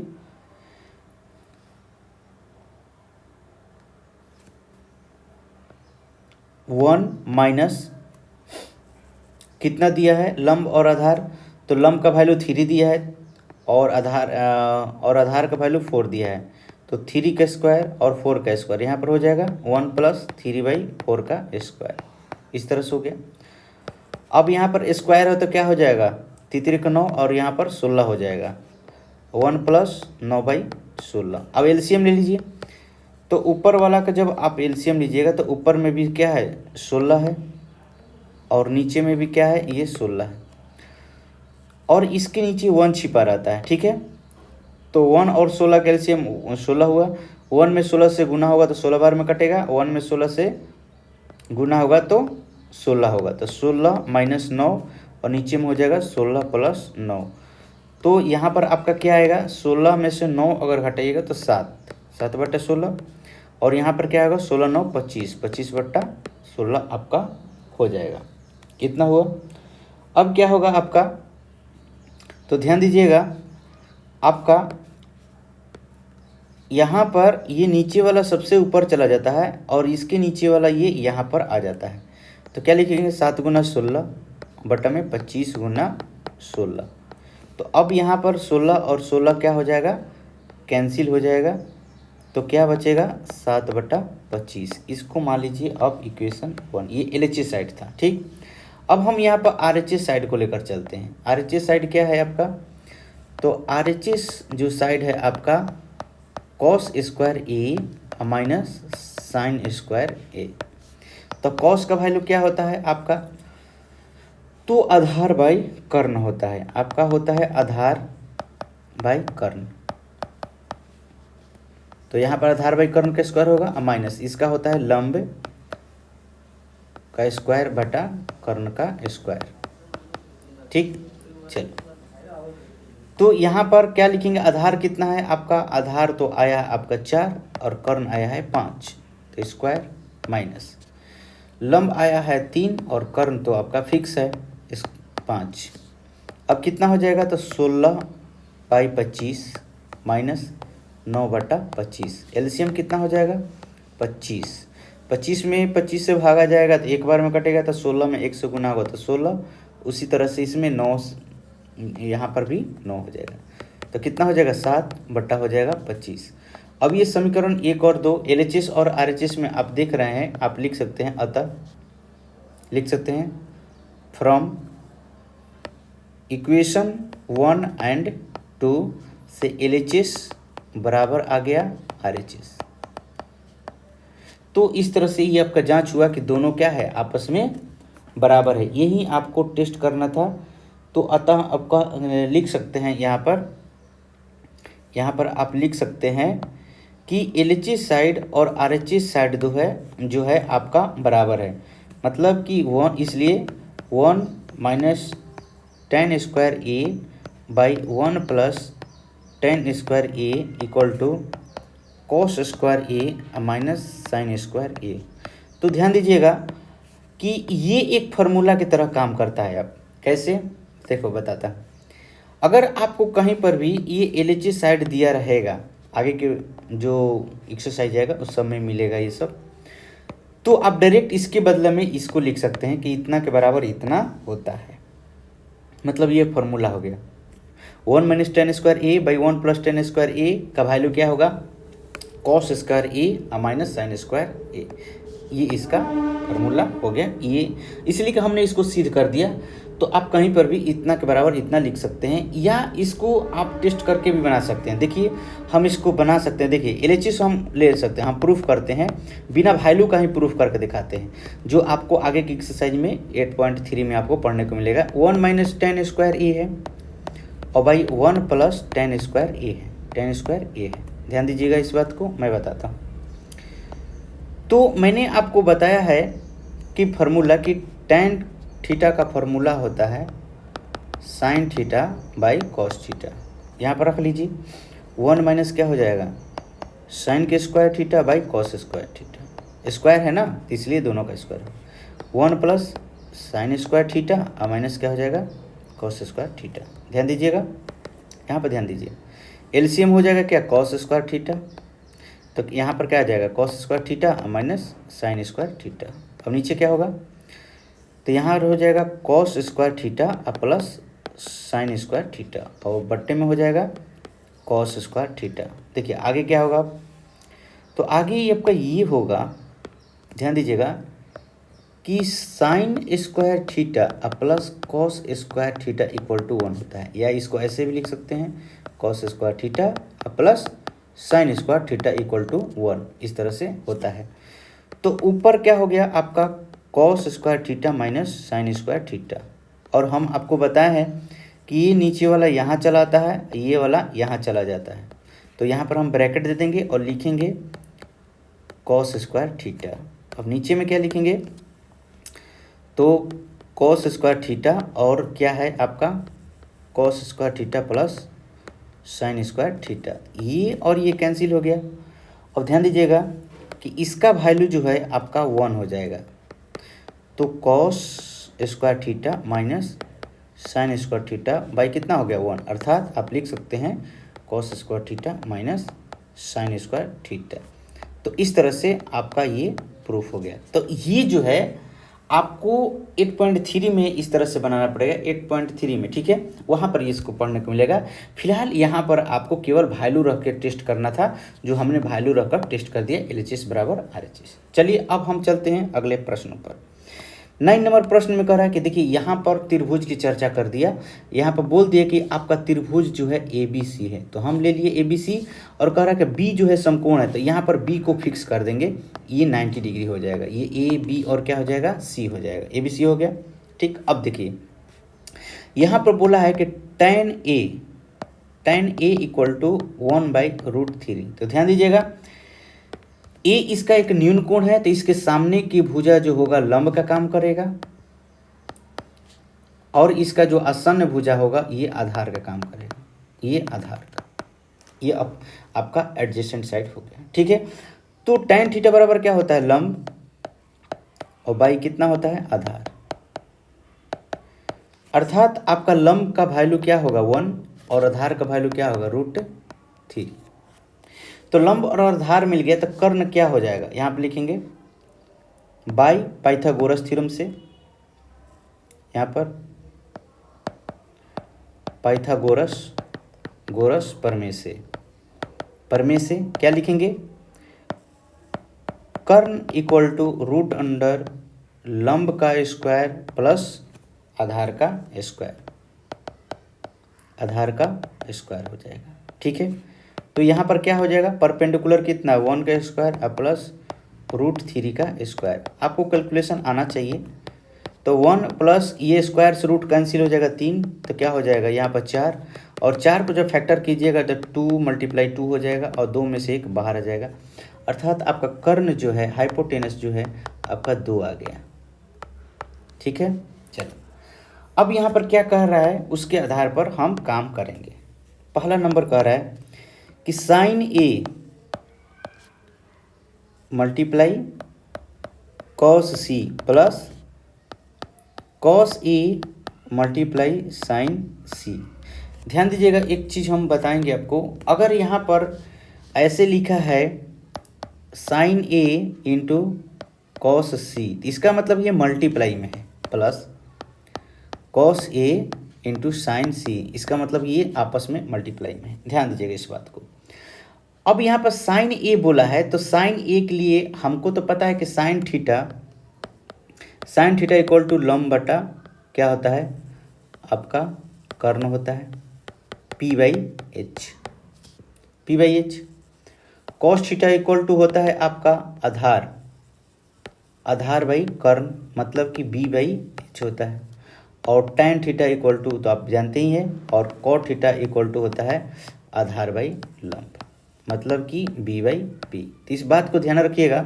मैं आपको यहाँ पर ये बताना चाहता हूँ कि साइन थीटा का हम यहाँ पर लिखेंगे P/H, और cos थीटा का लिखेंगे B/H, प्लस यहाँ पर भी लिखेंगे B/H, और यहाँ पर भी लिखेंगे P/H। लेकिन यहाँ पर ध्यान देना होगा कि जब आपको साइन A बोला है, तो यहाँ पर न्यून कोण के सापेक्ष जो है, न्यून कोण क्या है, A है, तो A के सामने की भुजा लंब का काम करेगा। इसका मतलब कि यहाँ पर जो हो जाएगा आपका लंब साइन A के लिए BC, और कर्ण हो जाएगा AC multiply.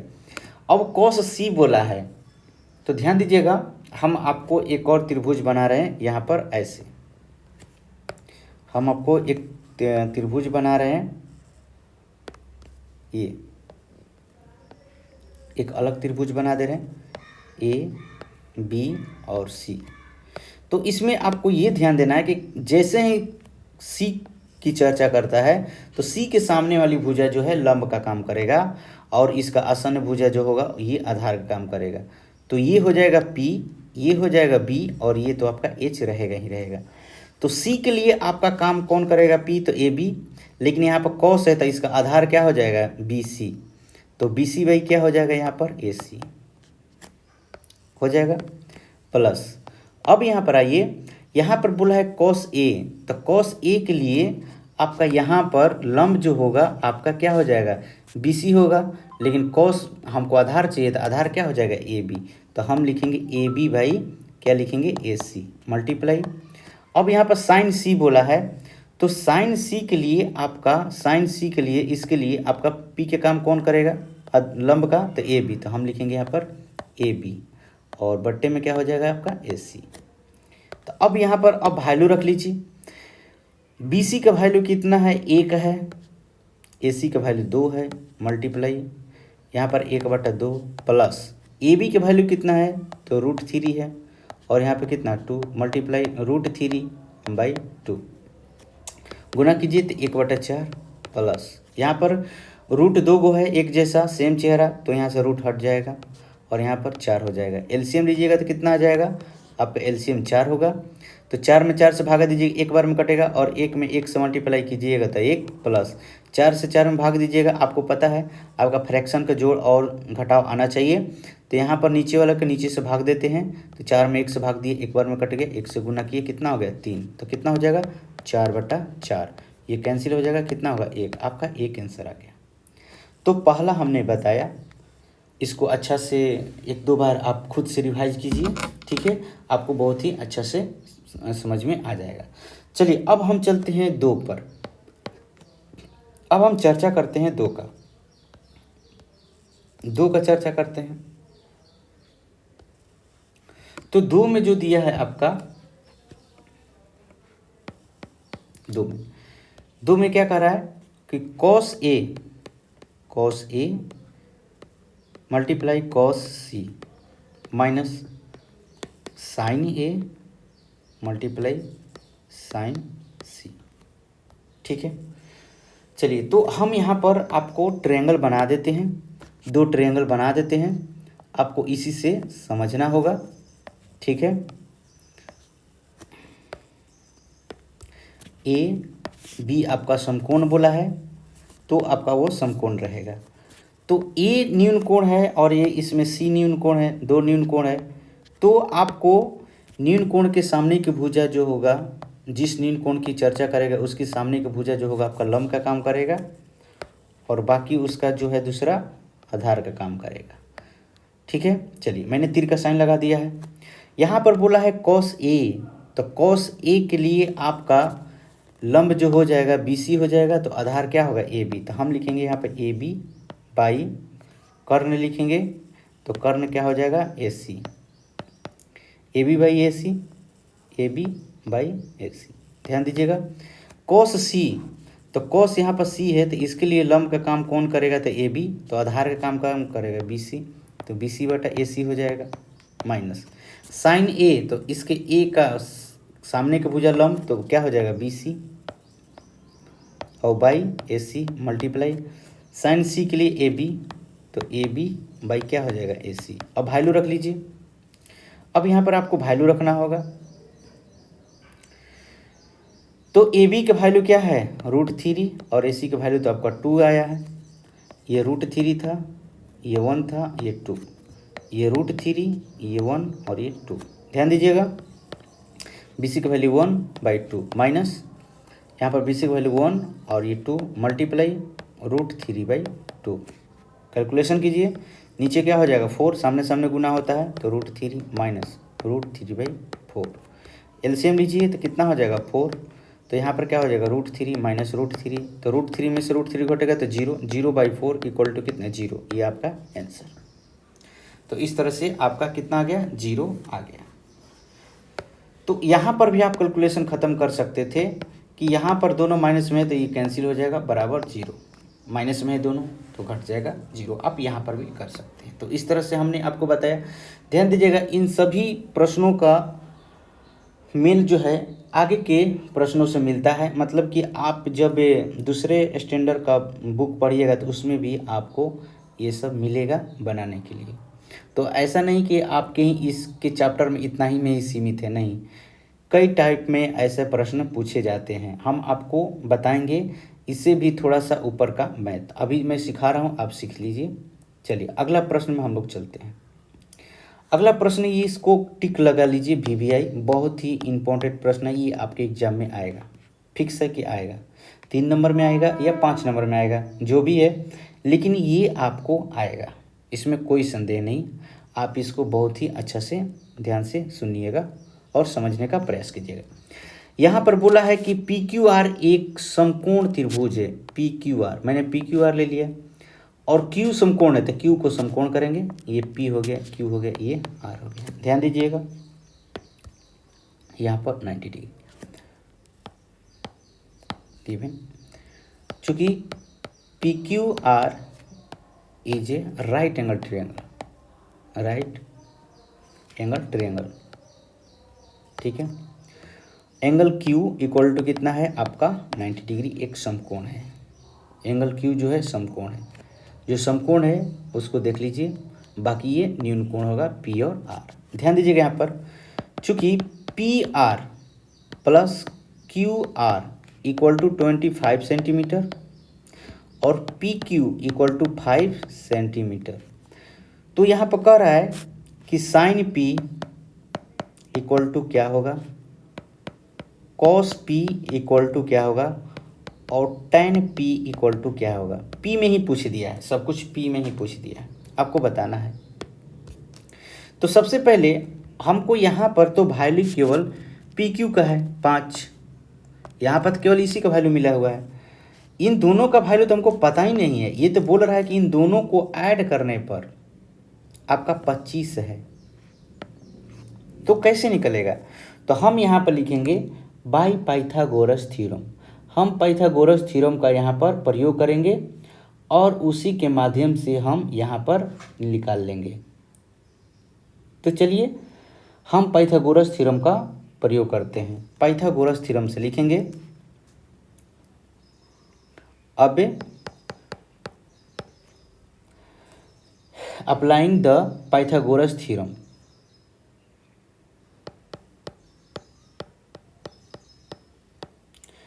The Pythagoras theorem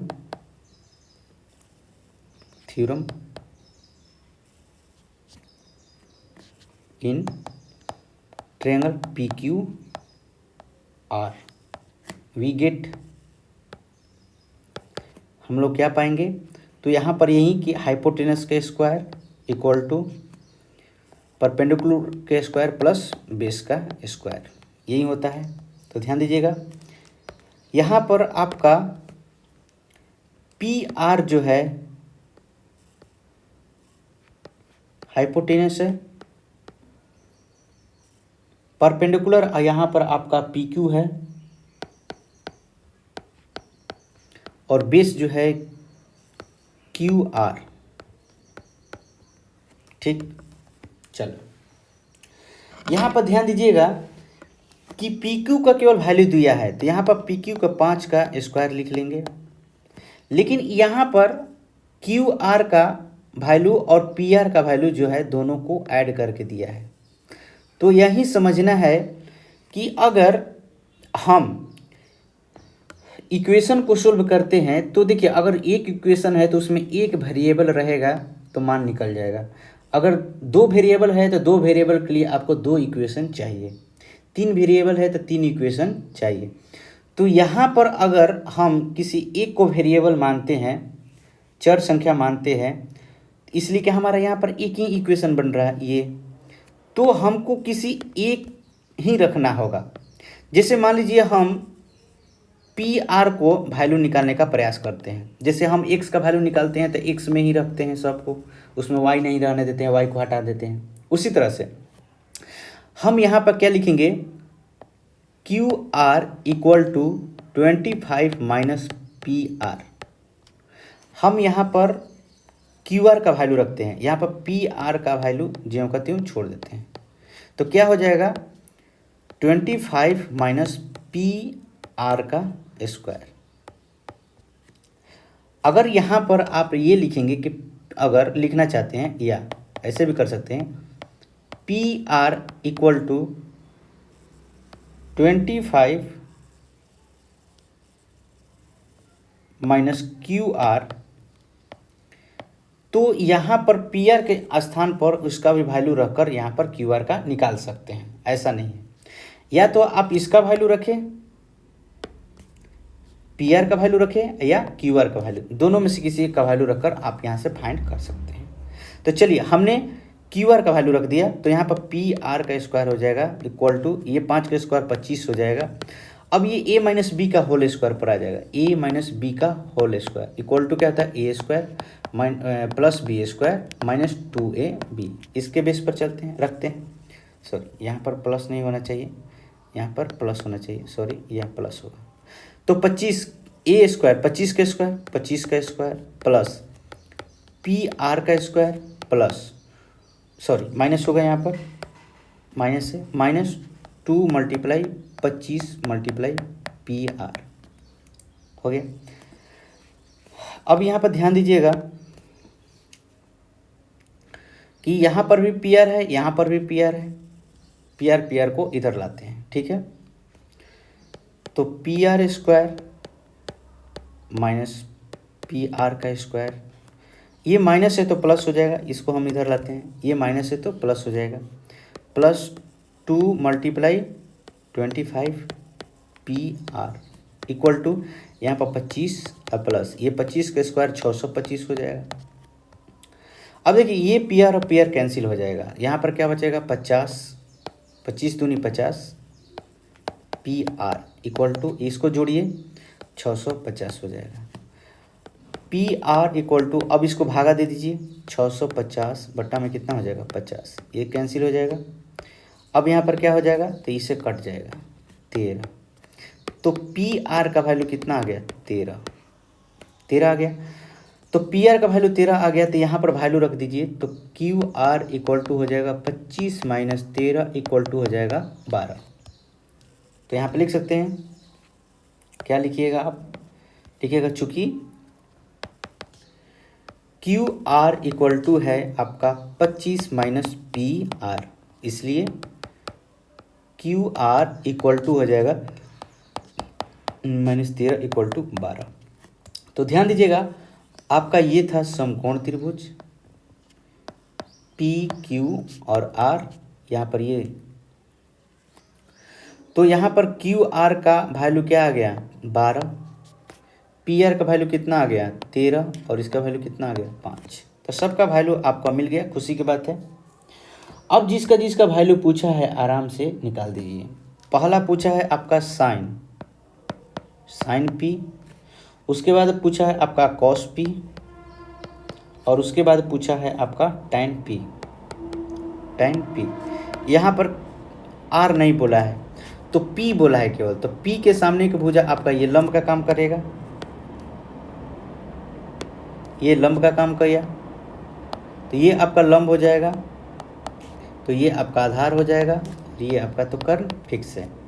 तो साइन पी इक्वल टू हो जाएगा Q R by P R, और कॉस पी हो जाएगा, तो ये इसका लंब, तो ये आधार हो जाएगा पी क्यू, हो जाएगा आपका पी क्यू बाई हो जाएगा पी आर, और टैन का क्या हो जाएगा, तो आपका हो जाएगा Q R by P Q. Value रख लीजिए, यहाँ पर हो जाएगा 12/13, यहाँ पर हो जाएगा 5/13, और ये हो जाएगा 12/5 आंसर। तो ये बहुत ही अच्छा प्रश्न है, बशर्ते आपको यहाँ से वैल्यू निकालना होगा बाई पाइथागोरस थ्योरम के द्वारा। यहाँ पर पाइथागोरस थ्योरम का प्रयोग करके आपको यहाँ से वैल्यू निकालना होगा, ठीक है। जैसे ये वैल्यू निकल जाएगा आपका फटाफट हो जाएगा।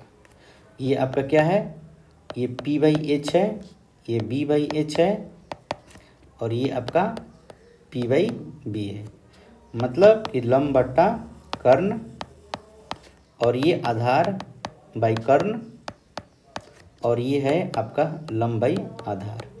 चलो इस तरह से आपका ये प्रश्न कंप्लीट हुआ। अब हम लोग चलते हैं 11 नंबर प्रश्न में। 11 नंबर प्रश्न में आपको ये आंसर देना होगा, बताना होगा। बताइए कि निम्नलिखित कथन सत्य है, असत्य है, और इसका कारण की पुष्टि भी करना है। आपको कारण भी बताना है कि आखिर क्यों। तो प्रश्न 11 में हम लोग इसको समझते हैं। तो कह रहा है कि बताइए कि निम्नलिखित कथन सत्य है या असत्य है और इसकी कारण की पुष्टि करें कि अगर ये गलत है तो क्यों है और सही है तो क्यों। चलिए पहला क्वेश्चन पढ़ते हैं।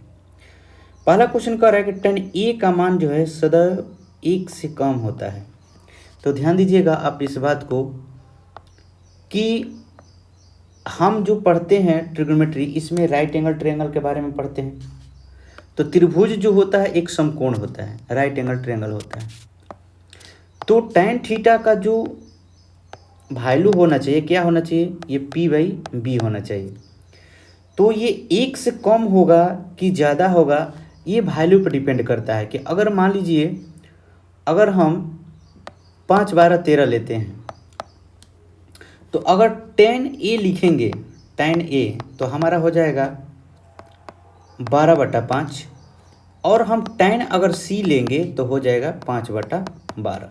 इसलिए कि tan a न्यून कोण के सामने की भुजा क्या होगा, आपका लंब होगा, ये 12 हो जाएगा, तो 12 ऊपर हो गया। tan c लेंगे तो हमारा ये लंब कौन सा काम करेगा, 5 काम करेगा। तो पहला में देखिए कि अगर हम 5 में 12 से भागा देंगे तो 2.5 आ जाएगा, 2.5 आ जाएगा। और इसमें जब भाग देंगे 5/12 में तो आपका 0.4 समथिंग आएगा, इतना आएगा। तो आप यहाँ पर यहाँ पर 4 आएगा, 2.4।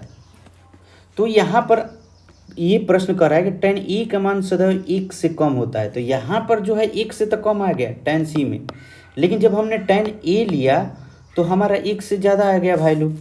तो हम इसको कैसे कहेंगे, तो हम कहेंगे कि दिए गए कथन जो है गलत है। गलत है क्योंकि ये समकोण त्रिभुज की भुजा की लंबाई पर निर्भर करता है कि उसकी भुजाओं की लंबाई क्या है, उसकी माप क्या है। तो हम पहला कथन क्या लिखेंगे, पहला कथन लिखेंगे कि दिए गए कथन असत्य है, असत्य है। और लिखेंगे tan a का मान एक समकोण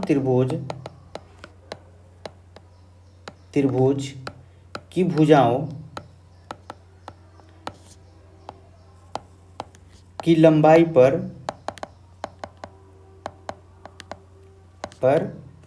निर्भर करता है।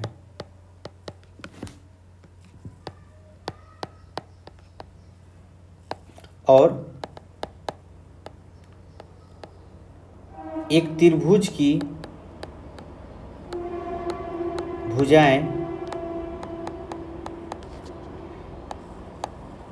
किसी भी माप की हो सकती है, ठीक है। तो ये आपको यहाँ पर इसके कारण लिखना पड़ेगा। अगर असत्य है तो इसका कारण बताइए, ये असत्य है तो भी कारण बताइए, ठीक है। तो ये कारण आप लिख लीजिएगा। अगर आपको इंग्लिश में लिखना होगा तो इंग्लिश में भी आप इसको लिख सकते हैं, इसको ट्रांसलेट आप खुद से कर सकते हैं। या लिखिएगा the given statement is false, the value of tan a depends on the length of side of a right angle triangle and side of triangle may have any measures. मतलब त्रिभुज की भुजाएं किसी भी माप की हो सकती है। चलिए अब हम दूसरा में चलते हैं। दूसरा कह रहा है कि sec a इक्वल टू 12/5। तो यहाँ पर कह रहा है कि कोण a के किसी मान के लिए इतना हो सकता है। तो इस यहाँ पर जैसे हमने ट्रायंगल बनाया है तो कोण a के मान के लिए, तो जैसे sec a तो cos का उल्टा sec होता है, तो sec a के लिए क्या हो जाएगा, यहाँ पर h/b हो जाएगा। तो h कितना आ जाएगा आपका 13 यहाँ पर आ जाएगा, और यहाँ पर b कितना आ जाएगा, a के लिए आपका यहाँ पर 12 आ जाएगा। तो हम यहाँ पर देख रहे हैं कि 13 बड़ा है और 12 क्या है, छोटा है। तो यहाँ पर भी क्या है कि 12 जो है बड़ा है और 5 जो है क्या है, छोटा है। तो हमेशा आप एक बात को याद रखिएगा कि राइट एंगल ट्रायंगल में कर्ण जो होता है हमेशा बड़ा होता है, कर्ण जो भुजा होती है सबसे बड़ी भुजा होती है कर्ण। कर्ण जो होती है सबसे बड़ी भुजा होती है। तो अगर सेक ए का मान अगर 1 से बड़ा है या ऊपर वाला वैल्यू बड़ा है तो ये सत्य हम कह सकते हैं, इसलिए कि इसका ऊपर जो होता है कर्ण हाइपोटेनस होता है। तो हाइपोटेनस जो होता है सबसे बड़ी भुजा होती है, तो यहाँ पर सबसे बड़ा मान ऊपर में लिखा है और नीचे छोटा मान लिखा है, तो ये हमारा स्टेटमेंट क्या होगा, सत्य होगा। तो हम यहाँ पर लिखेंगे, यहाँ पर दूसरा नंबर में हम लिखेंगे दूसरा नंबर का कि ये कथन सत्य है। कैसे सत्य है, यहाँ पे लिखेंगे वी नो दैट हम जानते हैं कि इन राइट एंगल ट्रायंगल एक समकोण त्रिभुज में सेक ए इक्वल टू होता है आपका हाइपोटेनस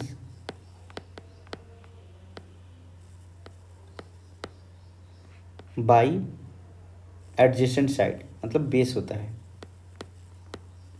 साइड होता है, एडजेसेंट साइड ऑफ, यहाँ पर एंगल ए लिखेंगे, अर्थात आपका h/b। तो यहाँ पर यही कह सकते हैं कि हम जानते हैं कि राइट एंगल ट्रायंगल में जो होता है सबसे बड़ा जो होता है साइड वो कर्ण होता है। सबसे बड़ा साइड क्या होता है, कर्ण होता है। तो यहाँ पर जो है 12 जो है क्या है, सबसे बड़ा है। इसमें 12 जो है यहाँ पर लिखा हुआ है सेक ए इक्वल टू 12/5, मतलब कि h/b लिखा हुआ है। तो हम यहाँ पर लिख देंगे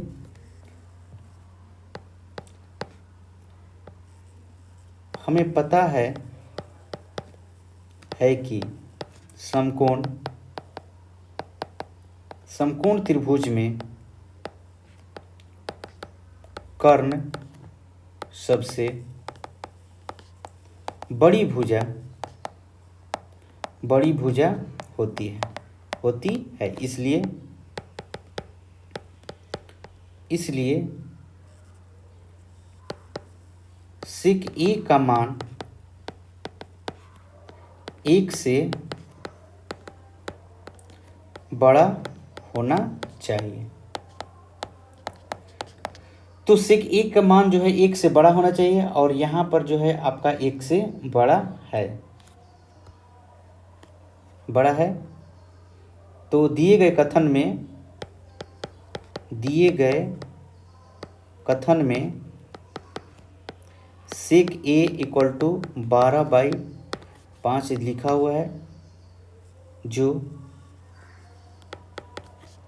1 से बड़ा है, 1 से बड़ा है। अतः दिए गए कथन सत्य है। आप इसको कह सकते हैं कि ये क्या है, कथन सत्य है। दूसरा नंबर सत्य है। तीसरा नंबर देखिए, तीसरा नंबर कह रहा है कि कॉस ए कोण ए के कोसेंट के लिए प्रयुक्त एक संक्षिप्त रूप है। तो नहीं, यहाँ पर ये गलत हो जाएगा। आप लिखिएगा कि नहीं, दिए गए कथन गलत है, क्योंकि कॉस ए कोण ए के कोसाइन के लिए संक्षिप्त रूप है। यहाँ पर लिखिएगा कि कथन असत्य है। यहाँ पर लिखिएगा कथन असत्य है। तीसरा नंबर कथन असत्य है, क्योंकि कॉस ए कोण ए का संक्षिप्त रूप है,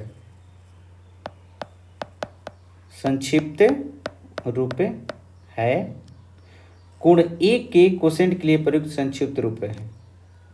और ये जो है कोण ए के ये कोसेंट जो लिखा हुआ है ये कौशिक ए के लिए संक्षिप्त रूप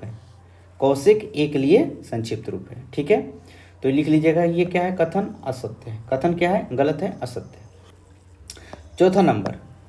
चौथा नंबर में ये कह रहा है कि कॉट और ए का गुणनफल है। तो नहीं, ये गलत है। लिखिएगा असत्य है। ये क्या है? कथन असत्य है, असत्य है। क्योंकि यहाँ पर कॉट ए कोण ए का संक्षिप्त रूप है। ए का क्या है?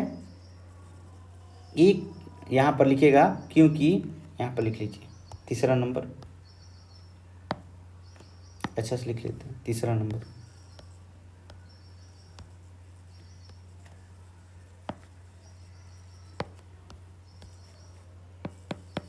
यहाँ पर लिखिएगा तीसरा नंबर, कथन असत्य है, असत्य है। क्योंकि कॉट ए कोण ए का कोण ए के लिए प्रयुक्त संक्षिप्त रूप है, संक्षिप्त रूप है। अतः ये कथन क्या है? गलत है। चलिए पांचवा नंबर में ये कह रहा है कि साइन थीटा इक्वल टू 4/3, किसी भी थीटा के लिए साइन थीटा 4/3। तो यहाँ पर आपका साइन थीटा इक्वल टू 4/3 कह रहा है, जबकि आपको पता है कि साइन थीटा इक्वल टू लंब बाई कर्ण होता है, और कर्ण जो होता है सबसे बड़ा होता है, और यहाँ पर कर्ण का वैल्यू ही छोटा दे दिया है। कर्ण का वैल्यू क्या दिया है? छोटा दिया है। तो ये तो कथन ऐसे ही गलत हो जाएगा। तो आप लिखिएगा यह कथन गलत है, असत्य है। क्योंकि हम जानते हैं कि एक समकोण त्रिभुज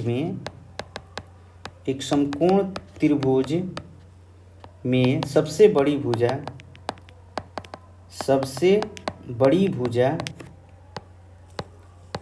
कर्ण होती है।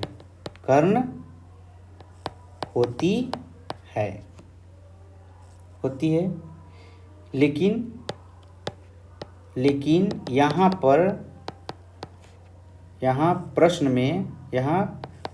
प्रश्न में कर्ण का मान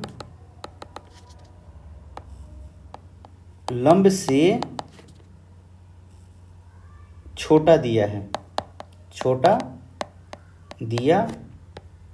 हुआ है, जो गलत है। क्योंकि आपको पता है कि ये ABC अगर त्रिभुज में ये कर्ण है तो ये सबसे बड़ी भुजा होगी, जिसे 5, 12, तो यहाँ पर क्या होता है? 13। तो 13 सबसे बड़ी है। तो यहाँ पर लंब बटा क्या लिखेंगे? कर्ण। तो क्या लिखेंगे? 5/13। तो मतलब कि आपका कर्ण का वैल्यू क्या होना चाहिए? बड़ा होना चाहिए, जो ये छोटा दिया है, गलत है। तो इस तरह से हमने इस एक्सरसाइज के सभी प्रश्नों को बता दिया। अगले हम वीडियो में चलेंगे तो हम आपको बताएंगे एक्सरसाइज 8.2, बहुत ही महत्वपूर्ण प्रश्न एक्सरसाइज है, और यहाँ पर बहुत ही अच्छा चीज़ें सीखने को मिलेगा। तो चलिए हम लोग मिलते हैं अगले वीडियो में। जय